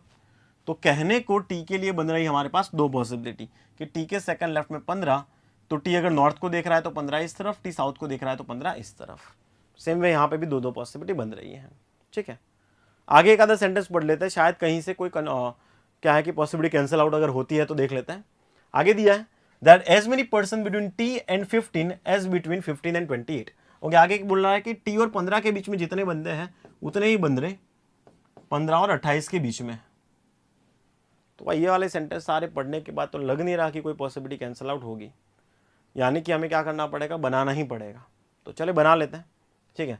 तो चलिए एग्जैक्टली हम बना लेते हैं। अगर 2 पॉसिबिलिटी आ रही है तो दोनों बना लेते हैं। तो क्या कहना चाहता था, सबसे पहले वहां से शुरुआत करते हैं। Person whose age is 15 seat second to left of T. T के सेकंड लेफ्ट में कौन है भाई, जिसकी एज क्या है, 15 है। तो टी के सेकंड लेफ्ट में, अगर मान लो टी नॉर्थ को देख रहा है तो टी के सेकंड लेफ्ट में 15, ठीक है। दूसरा ऐसे भी कर सकते थे कि टी साउथ को देख रहा है और टी के सेकंड लेफ्ट में 15, ठीक है ना। सेम वे यहाँ पे भी टी अगर नॉर्थ को देख रहा है तो उसके सेकंड लेफ्ट में 15 यहाँ पे बनेगा, और अगर टी साउथ को देख रहा है तो टी के सेकंड लेफ्ट में 15 यहाँ पे बनेगा, ठीक है। तो कहने को ये 4 पॉसिबिलिटी हमारे पास, ठीक है। अब क्या दिया आगे, आगे हमें दिया था टी और 15 के बीच में उतने जितने 15 और 28 के बीच में है। अब देखो टी को एक छोड़ के 15 इस तरफ, तो 15 को एक छोड़ के 28 इस तरफ हो सकता है, या फिर टी को एक छोड़ के 15 यहाँ पे है तो 15 को एक छोड़ के 28 इस तरफ भी तो हो सकता है। तो 28 के लिए बन गई 2 पॉसिबिलिटी कि 28 इस तरफ भी हो सकता है, 28 इस तरफ भी हो सकता है। तो फिलहाल इस डायग्राम को छेड़ेंगे नहीं, इसको ड्रॉ नहीं करेंगे 28 को, ये एज इट इज रहने देंगे। चलो टी और 15 के बीच में जितना उतना ही 15 और 28 के बीच में, तो 15 और 28 के बीच में यानी क्या, टी 28 हो जाएगा। चलो सेम वे टी और 15 के बीच में जितना उतना ही 15 और 28 के बीच में, तो यहाँ पे भी टी 28 हो जाएगा। टी और 15 के बीच में जितना उतना ही 15 और 28 के बीच में, तो 28 आपका टी हो सकता है या फिर 28 पी के इस तरफ जा सकता है। तो एक्जैक्टली 28 के बारे में फिलहाल यहाँ पे इंफॉर्मेशन नहीं है, तो यहाँ पे आपकी क्या बन सकती है, आपकी 2 पॉसिबिलिटी बन जाए, मतलब एक्जैक्टली दोनों जगह पे 2 पॉसिबिलिटी है। क्लियर है, चलो इतना समझ में आया, आगे बढ़ते हैं। आगे दिया हमें Q seats immediate right of the person whose age is 15। 15 के जस्ट राइट में क्यू है भाई, 15 के जस्ट राइट में क्यू है। 15 का फेसिंग नहीं पता, इसको जाने दो, ठीक है। 15 का फेसिंग क्या पता चल जाएगा, नॉर्थ हो जाएगा, क्योंकि 15 साउथ अगर देखता तो क्यू इस तरफ होना चाहिए, जो पॉसिबल नहीं है। तो 15 के जस्ट राइट में क्यू। सेम वे 15 यहाँ पे साउथ देखेगा, उसके जस्ट राइट में क्यू। 15 नॉर्थ को देखेगा, उसके राइट में क्यू, और 15 साउथ देखेगा, उसके राइट में क्यू। ठीक है ना, नॉर्थ साउथ कैसे किया समझ गए होंगे। अगर इसको नॉर्थ करता तो क्यू यहाँ पे होना चाहिए, जो पॉसिबल नहीं था, इसलिए साउथ किया और इसकी इस तरफ क्यू किया। ठीक है, चलो आगे दिया हमें one person sits between S and you and neither of seat eight extreme and. S और यू के बीच में एक बंदा है और दोनों क्या है कि एक्सट्रीम एंड पे नहीं बैठ रहे। तो अब जरा सोचो क्या ये डायग्राम हमारा सही होगा। एस और यू एक्सट्रीम एंड पे नहीं है। एस और यू देखो 1, 2 और 3, ये तीन ही जगह है, पर एस और यू यहाँ पे एक्सट्रीम एंड पे मना कर दिया है, और एस और यू के बीच में एक बंदा है। तो अगर एस को यहाँ पे बिठाऊंगा तो एक छोड़ के यू यहाँ आना चाहिए, एस को यहाँ बिठाऊं तो एक छोड़ के यू इस तरफ या इस तरफ होना चाहिए। ये पॉसिबल नहीं है, इसलिए ये वाला डायग्राम गलत हो गया हमारा, ये वाला डायग्राम गलत हो गया। सेम वे देखो जरा, एस और यू को अगर इन दोनों में से एक जगह पे बिठाता हूं तो एक छोड़ के एस और यू होना चाहिए, ये भी पॉसिबल नहीं है। एस यहाँ हुआ तो एक छोड़ के यू यहाँ, या तो यू यहाँ, एस यहाँ तो यू यहाँ, पॉसिबल नहीं है, इसलिए ये वाला पॉसिबिलिटी हमारा क्या हो जाएगा, गलत हो जाएगा। तो ये दोनों पॉसिबिलिटी हमारे कट गए हैं। अब बचे दो पॉसिबिलिटी, एक ये बचा, एक ये बचा।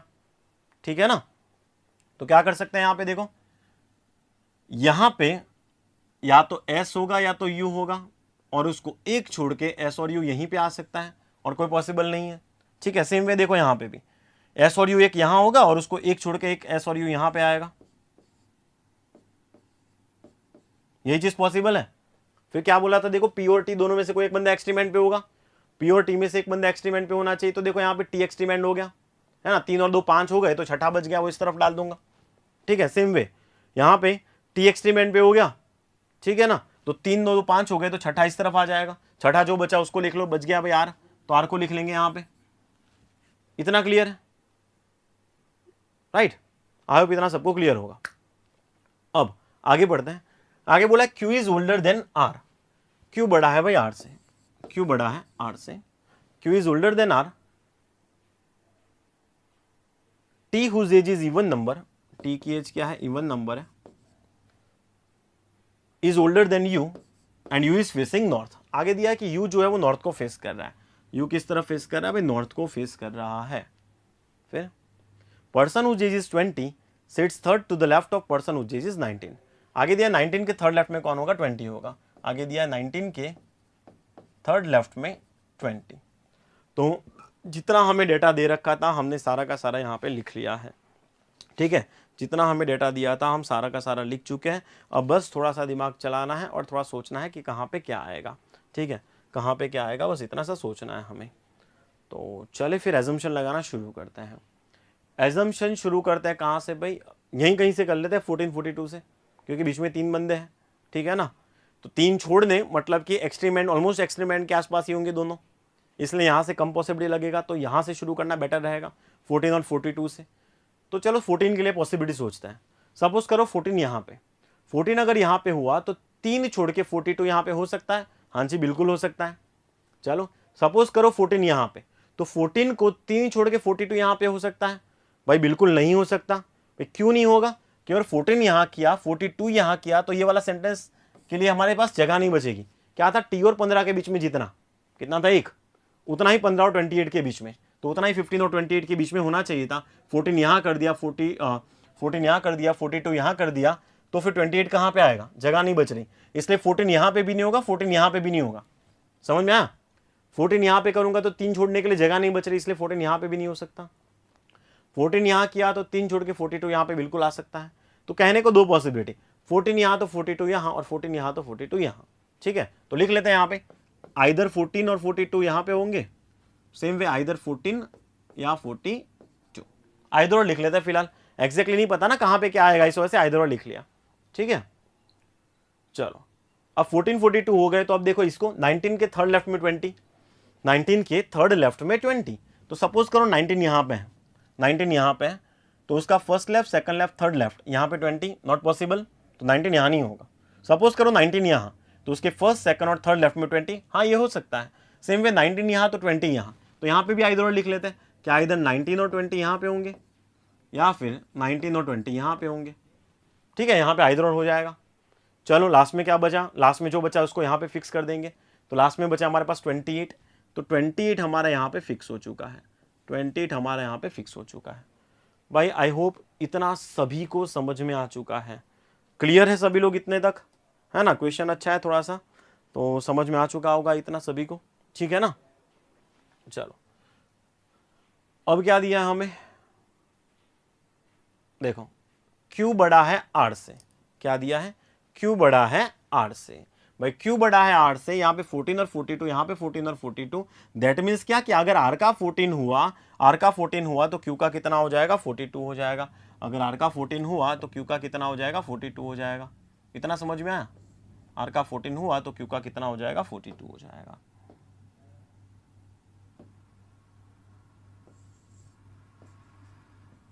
ठीक है, Q बड़ा था R से इसलिए, ये 14 तो ये 42। चलो सेम वे 14 और 42 अगर फिक्स हो गए तो बाकी भी सोच लेते हैं। तो बाकी क्या बोला है, देखो जरा T कैसा है भाई, T कैसा है अपने पास, इवन है। अब T इवन है और यहाँ पे 19 और 20 लिखा है, मतलब T कैसा होगा, 20 यानी इवन होगा, तो 19 नहीं बनेगा, तो यहाँ पे 20 हो जाएगा, है ना। यहाँ पे आपका 20 फिक्स हो जाएगा, T20। भाई T20 हुआ तो P क्या हो जाएगा, 19 हो जाएगा। T20 हुआ तो आपका P जो होगा वो कैसा हो जाएगा, 19 हो जाएगा।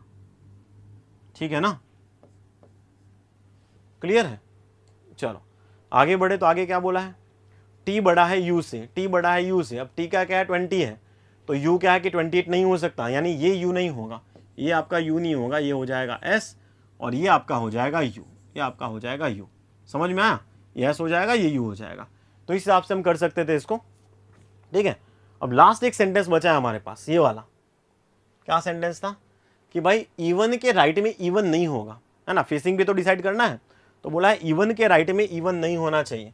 तो देखो जरा, ये 42 दिया है मतलब इवन है, इवन है मतलब इसको अगर मैंने ऊपर की तरफ करवाया, नॉर्थ की तरफ, तो इवन के राइट में इवन हो जाएगा, पर वो तो मना किया है, इसलिए ये देखेगा साउथ की तरफ।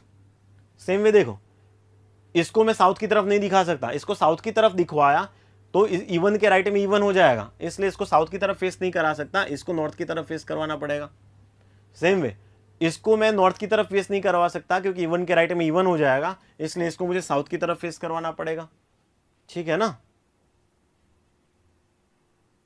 और यहां पे क्या दिया था, 19 के थर्ड लेफ्ट में 20, 19 का लेफ्ट इस तरफ होना चाहिए, दैट मीन्स ये साउथ की तरफ देखना चाहिए, तो 19 के थर्ड लेफ्ट में 20 हो जाएगा।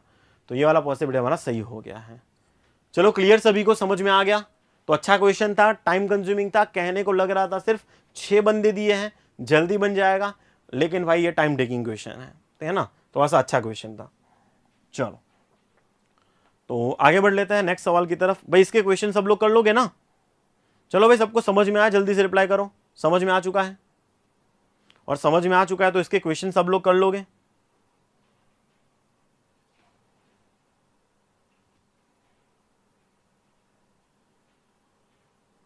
है ना, ये क्वेश्चन है, आप स्क्रीनशॉट ले सकते हो।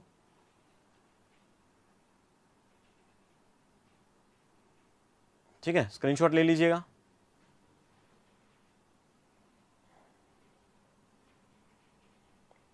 और आई गेस है ना सब लोग कर लोगे क्वेश्चंस को। चले आगे बढ़ लेते हैं नेक्स्ट सवाल की तरफ। यस,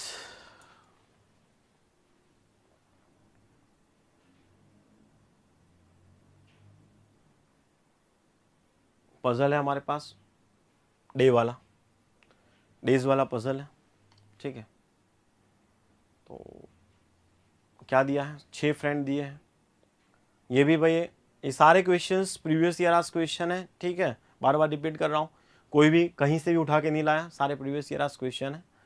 तो आपको एग्जैक्टली आइडिया लगे कि किस लेवल तक के क्वेश्चंस आ सकते हैं एग्जाम में। तो यही सारे लेवल हैं जो आपको आज करवा रहा हूँ। ठीक है, चलो डेज वाला क्वेश्चन है तो आप जानते हो शुरुआत हमेशा डेज से करनी होती है, मतलब सारे डेज लिख लेने होते हैं।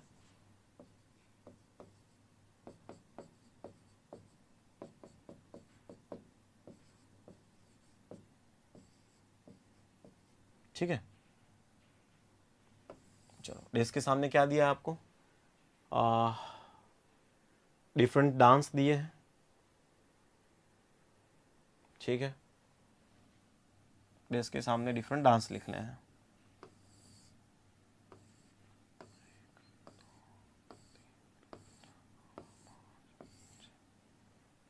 चलिए,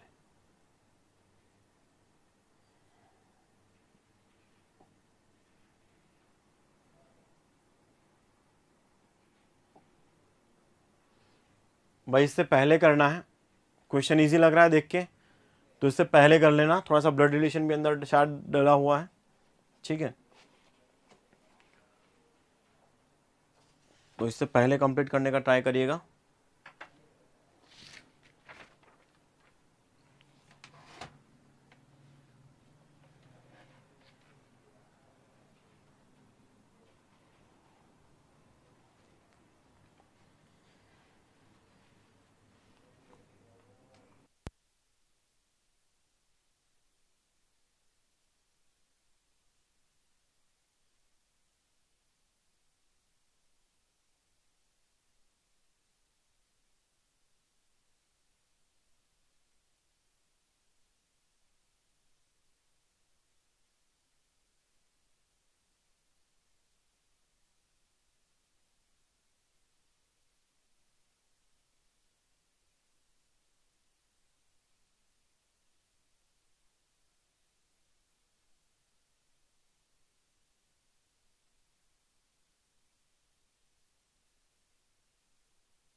चलिए भाई, हुआ किसी का हुआ। सर सेकंड पैराग्राफ जूम कर दीजिए। ओके, कर लेता हूँ जूम।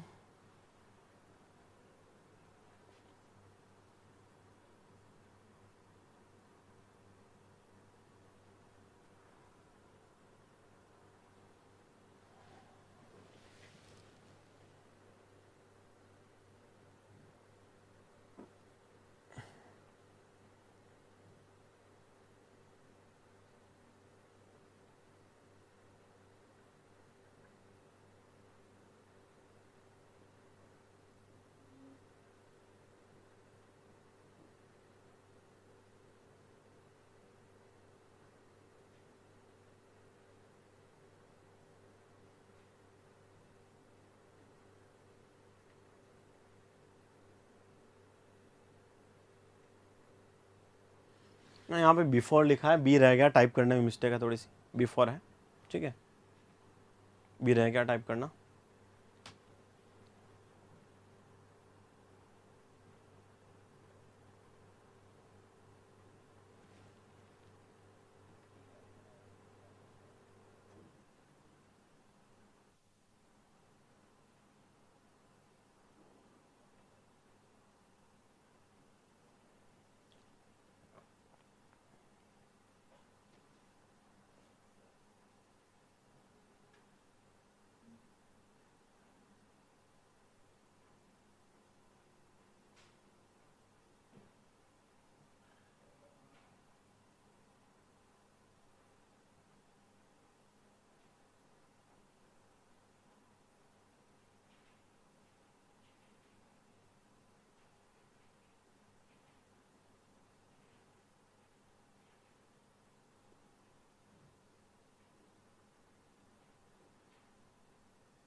चलो एनीवन, हुआ किसी का?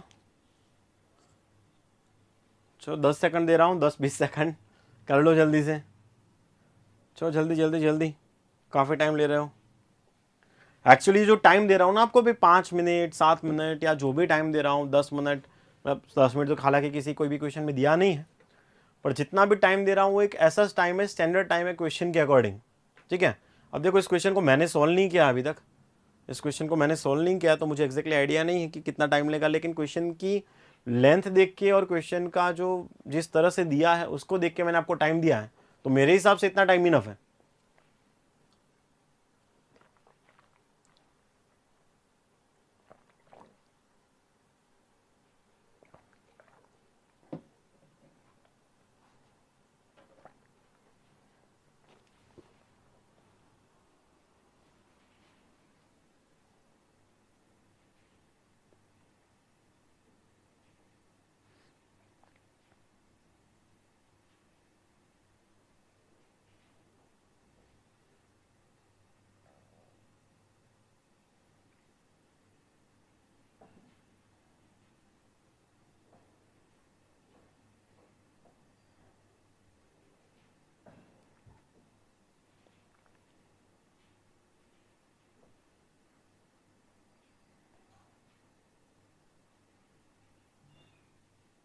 चलो I guess this enough time दे दिया है, ठीक है।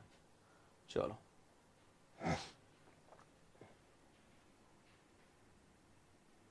चलो मीन्स डेटा शुरू करते हैं। डेटा क्या कहना चाह रहे हैं, इसको जूम कर रहा हूँ 2 मिनट में, ठीक है। चलो डेटा क्या कहना चाह रहे हैं यहाँ पे, neither Sunday nor Monday was a rest day. Monday और संडे रेस्ट डे नहीं है, मतलब इस दिन छुट्टी नहीं है, मंडे और संडे हॉलीडे नहीं है।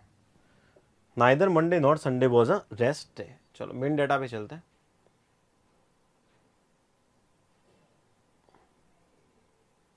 ओके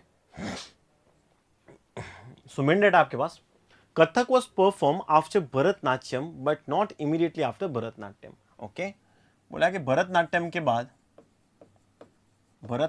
बाद कथक परफॉर्म किया जा रहा है, पर जस्ट बाद नहीं किया जा रहा, जस्ट बाद मना कर दिया है, ठीक है। भरतनाट्यम के बाद कथक है, पर भरतनाट्यम के तुरंत बाद कथक नहीं है, ठीक है। डांस वाला सेक्शन बन गया, रिलेशन नहीं बन रहा। ओके चेक करते हैं, कोई दिक्कत नहीं, एक बार हमारे लिए नया सवाल है, ठीक है। आगे दिया है, Kuchipudi was perform just before Odissi. Okay, बोला है कुचिपुड़ी को परफॉर्म किया जा रहा है उड़ीसी के जस्ट पहले, कुचिपुड़ी। और 6 डांस वो परफॉर्म इन अगस्त मंथ, सारे के सारे अगस्त महीने में, मतलब 31 दिन है सब में। फिर x father perform dance before Sunday. Okay, अब बोला है कि एक्स के जो फादर हैं वो संडे को नहीं परफॉर्म कर रहे हैं, ठीक है ना, वो संडे को परफॉर्म नहीं कर रहे, तो यहां पे लिख लेता हूं एक्स फादर संडे को परफॉर्म नहीं कर रहे, ठीक है ना। एक्स के फादर जो है वो संडे को परफॉर्म नहीं कर रहे हैं, और यहाँ पे इतना दे रखा है, इस पर्टिकुलर सेंटेंस से मैं ये चीज़ ज़रूर कर सकता हूँ कि हाँ, मैं ये ज़रूर लिख सकता हूँ कि एक्स के कोई ना कोई फादर है, जो भी हो कोई ना कोई है, ठीक है। फिर x father perform dance before Sunday, Kathakali was perform on 26 अगस्त, कथकली को 26 अगस्त को, ठीक है ना। And Mohit Natyam was perform on 31 अगस्त। चलो बिल्कुल सही, यहां से पता चल जाएगा भाई क्या बोला था, ये अगस्त महीना है, अगस्त महीना और 31 अगस्त बोला, तो 31 अगस्त लास्ट ही होगा ना, तो ये हो गया आपका 31 अगस्त भाई, ये हो गया आपका 31 अगस्त, तो ये हो गया 30 29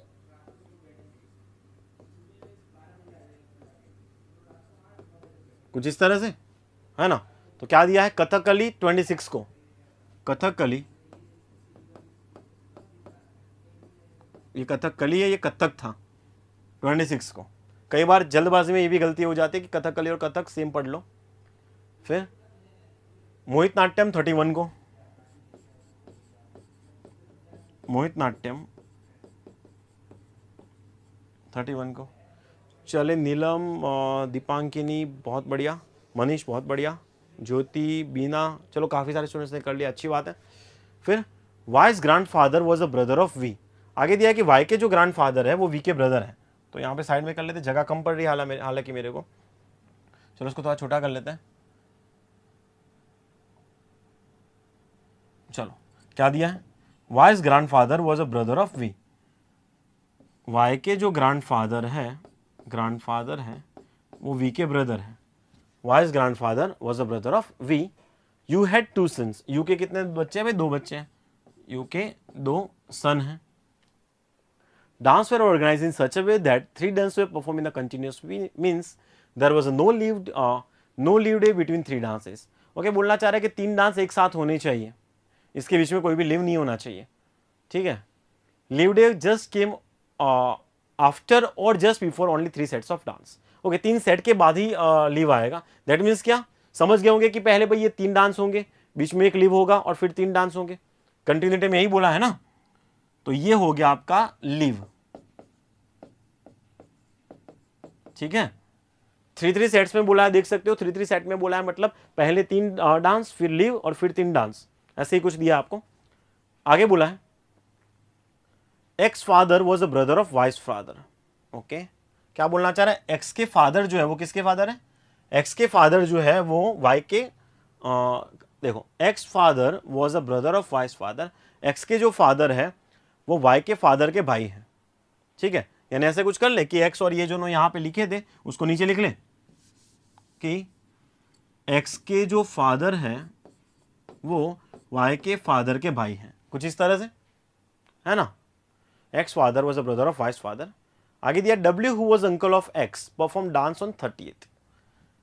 चलो डब्ल्यू बोला है कि 30th को डांस परफॉर्म कर रहा है। ओके, एक जगह कम पड़ गई ना, डब्ल्यू वगैरह लिखने के लिए भी जगह चाहिए थी, जो मैंने जगह नहीं छोड़ी है, कोई दिक्कत नहीं, यहीं पे लिख लेते हैं। एक स्पेस थोड़ा सा कम ड्रॉ कर लिया हमने, ठीक है, चले कोई दिक्कत नहीं।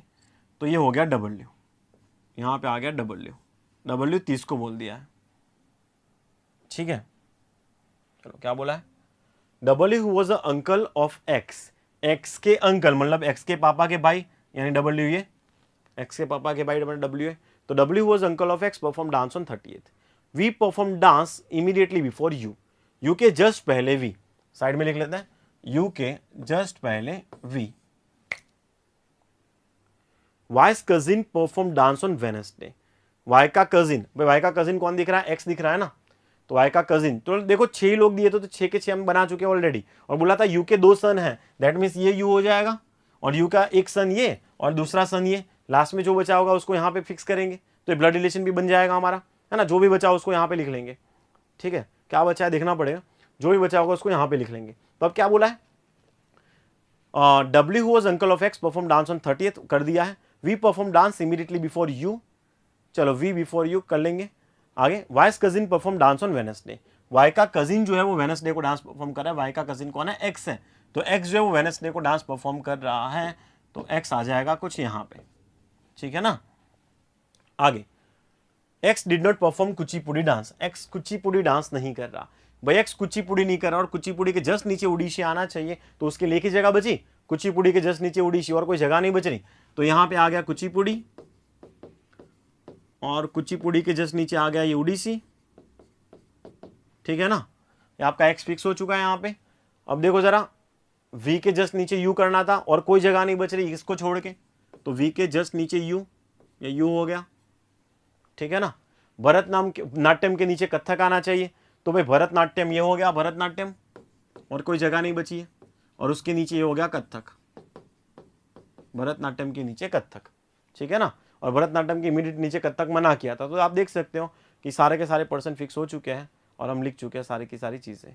अब देखो एक सेंटेंस बचा था, एक्स के फादर यहाँ पे नहीं आएंगे, एक्स के फादर कौन है, जो भी बच गए वो यहाँ पे नहीं आएंगे, तो एक्स के फादर यहाँ पे नहीं आएंगे, तो उसके अलावा जो बच गया वो यहाँ पे आ जाएगा। तो देख लो बचा कौन है, वी यू एक्स हो गया, वाई बचा हुआ है, ठीक है ना, तो यहाँ पे वाई फिक्स हो गया, और एक्स के फादर जो भी बंदे हैं वो यहाँ पे आ जाएंगे।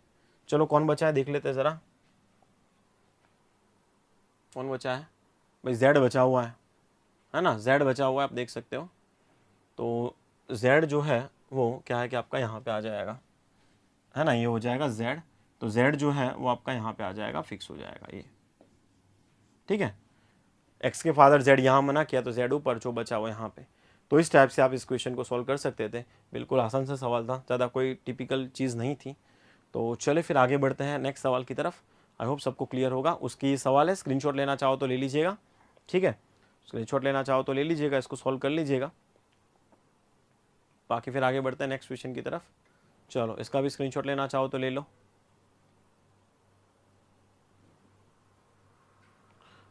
नेक्स्ट सवाल, ओके, ये काफ़ी बड़ा सवाल है, इसको थोड़ी देर के लिए हटाते हैं, इसके बाद वाला क्वेश्चन पहले देख लेते हैं, है ना।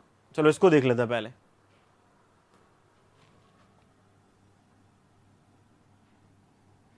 टाइम कम बचा है ना आज के सेशन का, इस वजह से पहले इसको देख लेते हैं।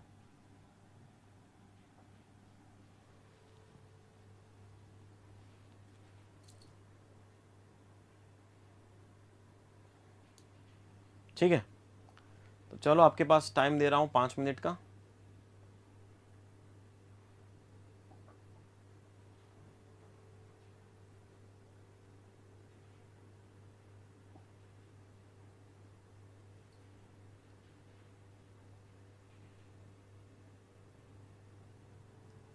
सॉल्व करेगा इसको,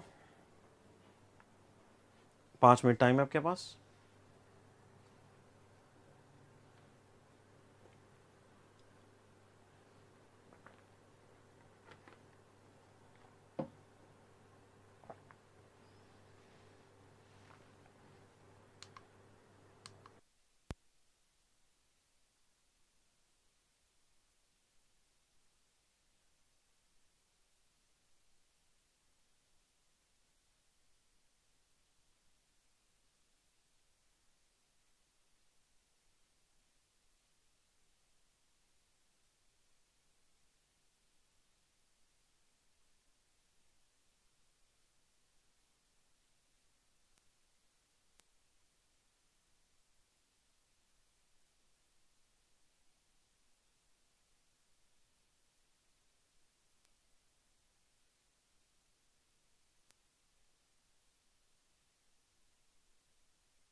चलिए फ्लोर और फ्लैट वाला सवाल है,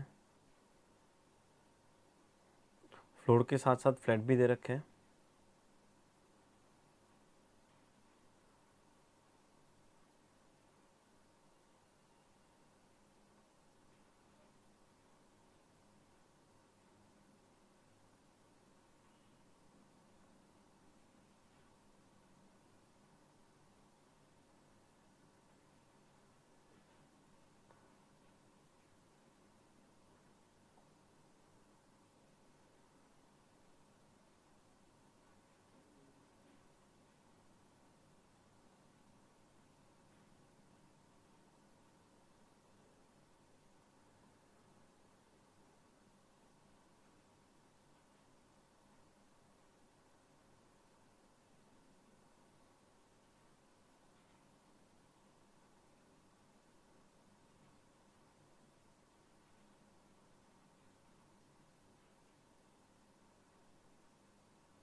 चलिए लास्ट मिनट।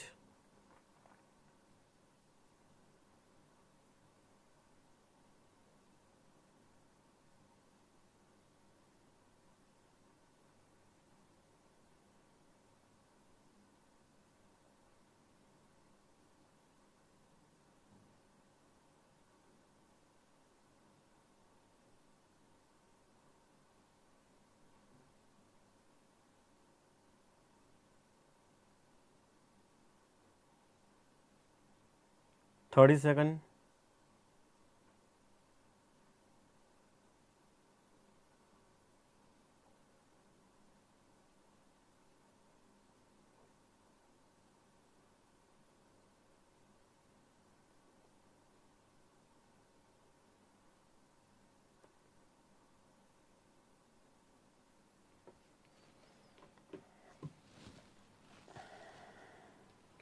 चलिए, एनीवन इसका हुआ हो? चलिए, नीलम, हिमालय, मनीष, ओके, नीलम और हिमालय 2 का हो गया। चलिए, बहुत बढ़िया।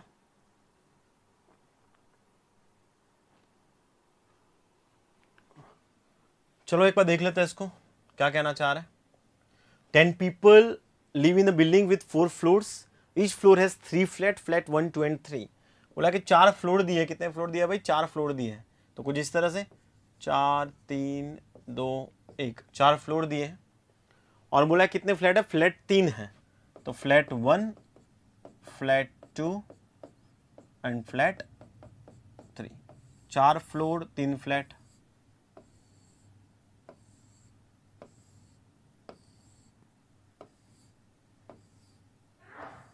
ठीक है ना? Each flat is built in such a way that flat 1 of floor 2 is above flat 1 of floor 1 and so on. The 2 flat in which no one lives are on the even number floor. चलो आगे क्या दिया कि भाई ऐसे 2 flat है जिसमें क्या कोई नहीं रह रहा है ना। 2 flats in which no one lives are on the even number floor. कैसे 2 ऐसे फ्लैट है जिसमें कोई नहीं रह रहा, ठीक है, और वो दोनों क्या है? इवन नंबर फ्लोर पे है और इवन नंबर फ्लैट पे है। चलो क्या कहना चाह रहे हैं? 2 फ्लैट ऐसे जिसमें कोई नहीं रह रहा, वो इवन फ्लोर पे है, इवन फ्लैट पे है। भाई इवन फ्लोर और इवन फ्लैट और कोई ना रह रहा हो। देखो इवन फ्लोर मतलब ये 2 और 4, और इवन फ्लैट, फ्लैट मतलब यही वाला। तो इवन फ्लोर और इवन फ्लैट में कॉमन पार्ट यही आ रहा है। अब देख सकते हो ये इवन फ्लोर हो गया और इवन फ्लैट हो गया, इवन फ्लोर हो गया, इवन फ्लैट हो गया। तो ये 2 जगह है जहां पे कोई नहीं रह रहा है, ऐसा बोलना चाह रहा है वो। ये 2 जगह वैकेंट है, ठीक है। चलो इसके अलावा बच गए 10 बंदे, ठीक है। तो उनके बारे में इंफॉर्मेशन दे रखी होगी। आगे बढ़ते हैं तो आगे क्या बोला है? G does not live on even number floor, even number flat. G even floor और इवन फ्लैट पे नहीं है। यानी मैं बोल सकता हूं कि जी यहां पे नहीं है इवन फ्लोर पे, और जी इवन फ्लैट पे यानी कि यहां पे नहीं, ठीक है। तो बाकी जो जगह बच गई वहां पे जी होगा। यानी जी कहां पे होगा? चलो ये भी अगर नहीं लिखना है तब भी हम कर सकते हैं कुछ इस तरह से कि लिख लेते हैं जी इवन फ्लोर और फ्लैट पे नहीं है, मतलब जी कहाँ पे होगा? देखो अब इवन फ्लोर पे मतलब इन दोनों जगह पे नहीं होगा, इन दोनों जगह पे नहीं होगा। तो जी कहाँ पे हो सकता है? यहाँ पे, यहाँ पे, यहाँ पे, यहाँ पे, ये 4 जगह पे हो सकता है, ठीक है ना। तो जी आपका ये चारों जगह में से कोई भी एक जगह पे हो सकता है। चलो यहीं पे मना कर देता हूँ कि जी ये दोनों जगह पे नहीं रह रहा, ठीक है। फिर W lives in the flat which is just above H flat. Okay, H के just above W. W lives in the flat which is just above H flat. The only flat which is between K and X is vacant, and K lives in one of the flat above X. बोला कि K को एक छोड़ के X बोला है, K को एक छोड़ के X बोला है, और दोनों के बीच में क्या है? एक ही फ्लैट है, वो भी वैकेंट है। यानी K को एक छोड़ के X यही हो जाएगा, और दोनों के बीच में एक ही फ्लैट है और वो क्या है? वैकेंट है, ठीक है। तो K और X फिक्स हो जाएंगे यहाँ पे। आगे L lives in an odd number flat which is on the left of X. X के लेफ्ट में L और odd number फ्लैट पे, मतलब L यहीं पे, X के जस्ट लेफ्ट में L और वो भी odd number फ्लैट पे। यानी ये हमारा डेटा सही जा रहा है अभी भी। आगे Z and Y lives on the same floor and no one else is living with them. Okay, बोलना चाह रहा है Z और Y दोनों सेम नंबर के फ्लोर पे हैं और उनके साथ और कोई नहीं है। इसका मतलब क्या कि Z Y यहाँ पे होंगे या तो Z Y यहाँ पे होंगे। सेम फ्लोर बोला है, उसके साथ कोई नहीं रह रहा, मतलब वैकेंट वाले के साथ रह रहे, तो जेड वाई यहाँ या तो यहाँ, तो बोला है कि जेड वाई या तो 2 पे होंगे या तो 4 पे होंगे। ठीक है, फिर G lives on the floor and flat just above W's floor and flat। W के जस्ट ऊपर बोला है G है, तो देखो ये चीज बोल दी, H के ऊपर W और W के ऊपर G, तो H W G यहाँ आ सकते हैं भाई, यहाँ तो आ नहीं सकते, क्यों, यहाँ पे G मना कर दिया है ना, यहाँ पे G मना कर दिया है, इसलिए G W H यहाँ पे तो लाइन में आ नहीं सकते। Same way G 4th floor पे नहीं है तो G यहाँ पे नहीं होगा, तो G W H यहाँ पे फिक्स हो जाएंगे कि G W H, है ना। आगे I lives on one of the floor on which one flat is vacant। Okay, vacant वाले पे I रह रहा है, तो I 1 2 या 3 इनमें से कहीं पे भी रह सकता है। चलो I वैकेंट के साथ रह रहा है, इतना ध्यान में रखेंगे। फिर Z and I both live in the flat which is numbered 1। भाई Z और I दोनों फ्लैट नंबर 1 में रह रहे हैं, Z और I दोनों फ्लैट नंबर 1 में रह रहा है, और Z और Y दोनों भी क्या है, साथ में रहने चाहिए, दोनों साथ में रहने चाहिए एक ही फ्लोर पे। इसका मतलब क्या हुआ, ठीक है ना, ऐसा ही सेंटेंस था, देख लो कहाँ पे कहाँ गया, Z और Y, ये रहा सेम फ्लोर, Z और Y दोनों सेम फ्लोर पे रहने चाहिए, यानी कि Z और Y यहीं पे रहेंगे और कोई पॉसिबल और कोई जगह नहीं है। और Z के लिए क्या बोल दिया कि Z फ्लैट नंबर 1 पे है, तो Z यहाँ, Y यहाँ, Z और I सेम पे, और वैकेंट वाले के साथ I है, ऐसा बोला है आपको, देख लो I वैकेंट वाले के साथ रह रहा है, मतलब I यहाँ पे, लास्ट में जो बचेगा उसको यहाँ फिक्स कर देंगे। ठीक है ना, चलो क्लियर है सभी को, कोई दिक्कत, किसी को ना समझ में आया हो, कोई है जिसको नहीं समझ में आया? चलो क्या बचा हुआ है, GH I, J बचा हुआ है, J लिख लेंगे, ठीक है ना। ओके, सो आई होप सबको समझ में आ चुका होगा, कोई दिक्कत होगी नहीं, सारे क्वेश्चंस अच्छे से बना लिए होंगे।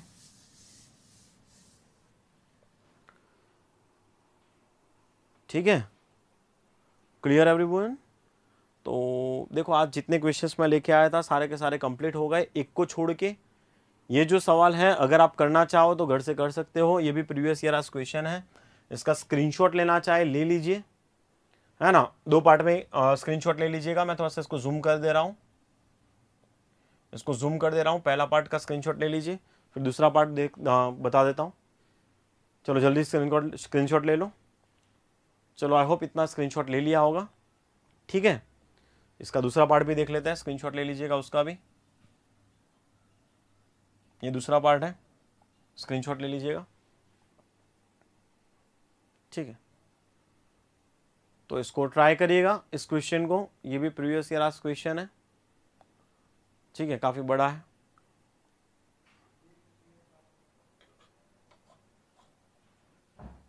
तो आई होप सबने एंजॉय किया होगा सेशन को, और इसी तरीके से जैसे आज देखे हो, चलो आज तो मैंने सिर्फ सिटिंग और पजल ही करवाया, या फिर कोडिंग डिकोडिंग ही करवाया, इनपुट आउटपुट वगैरह 4 ही टॉपिक करवाए।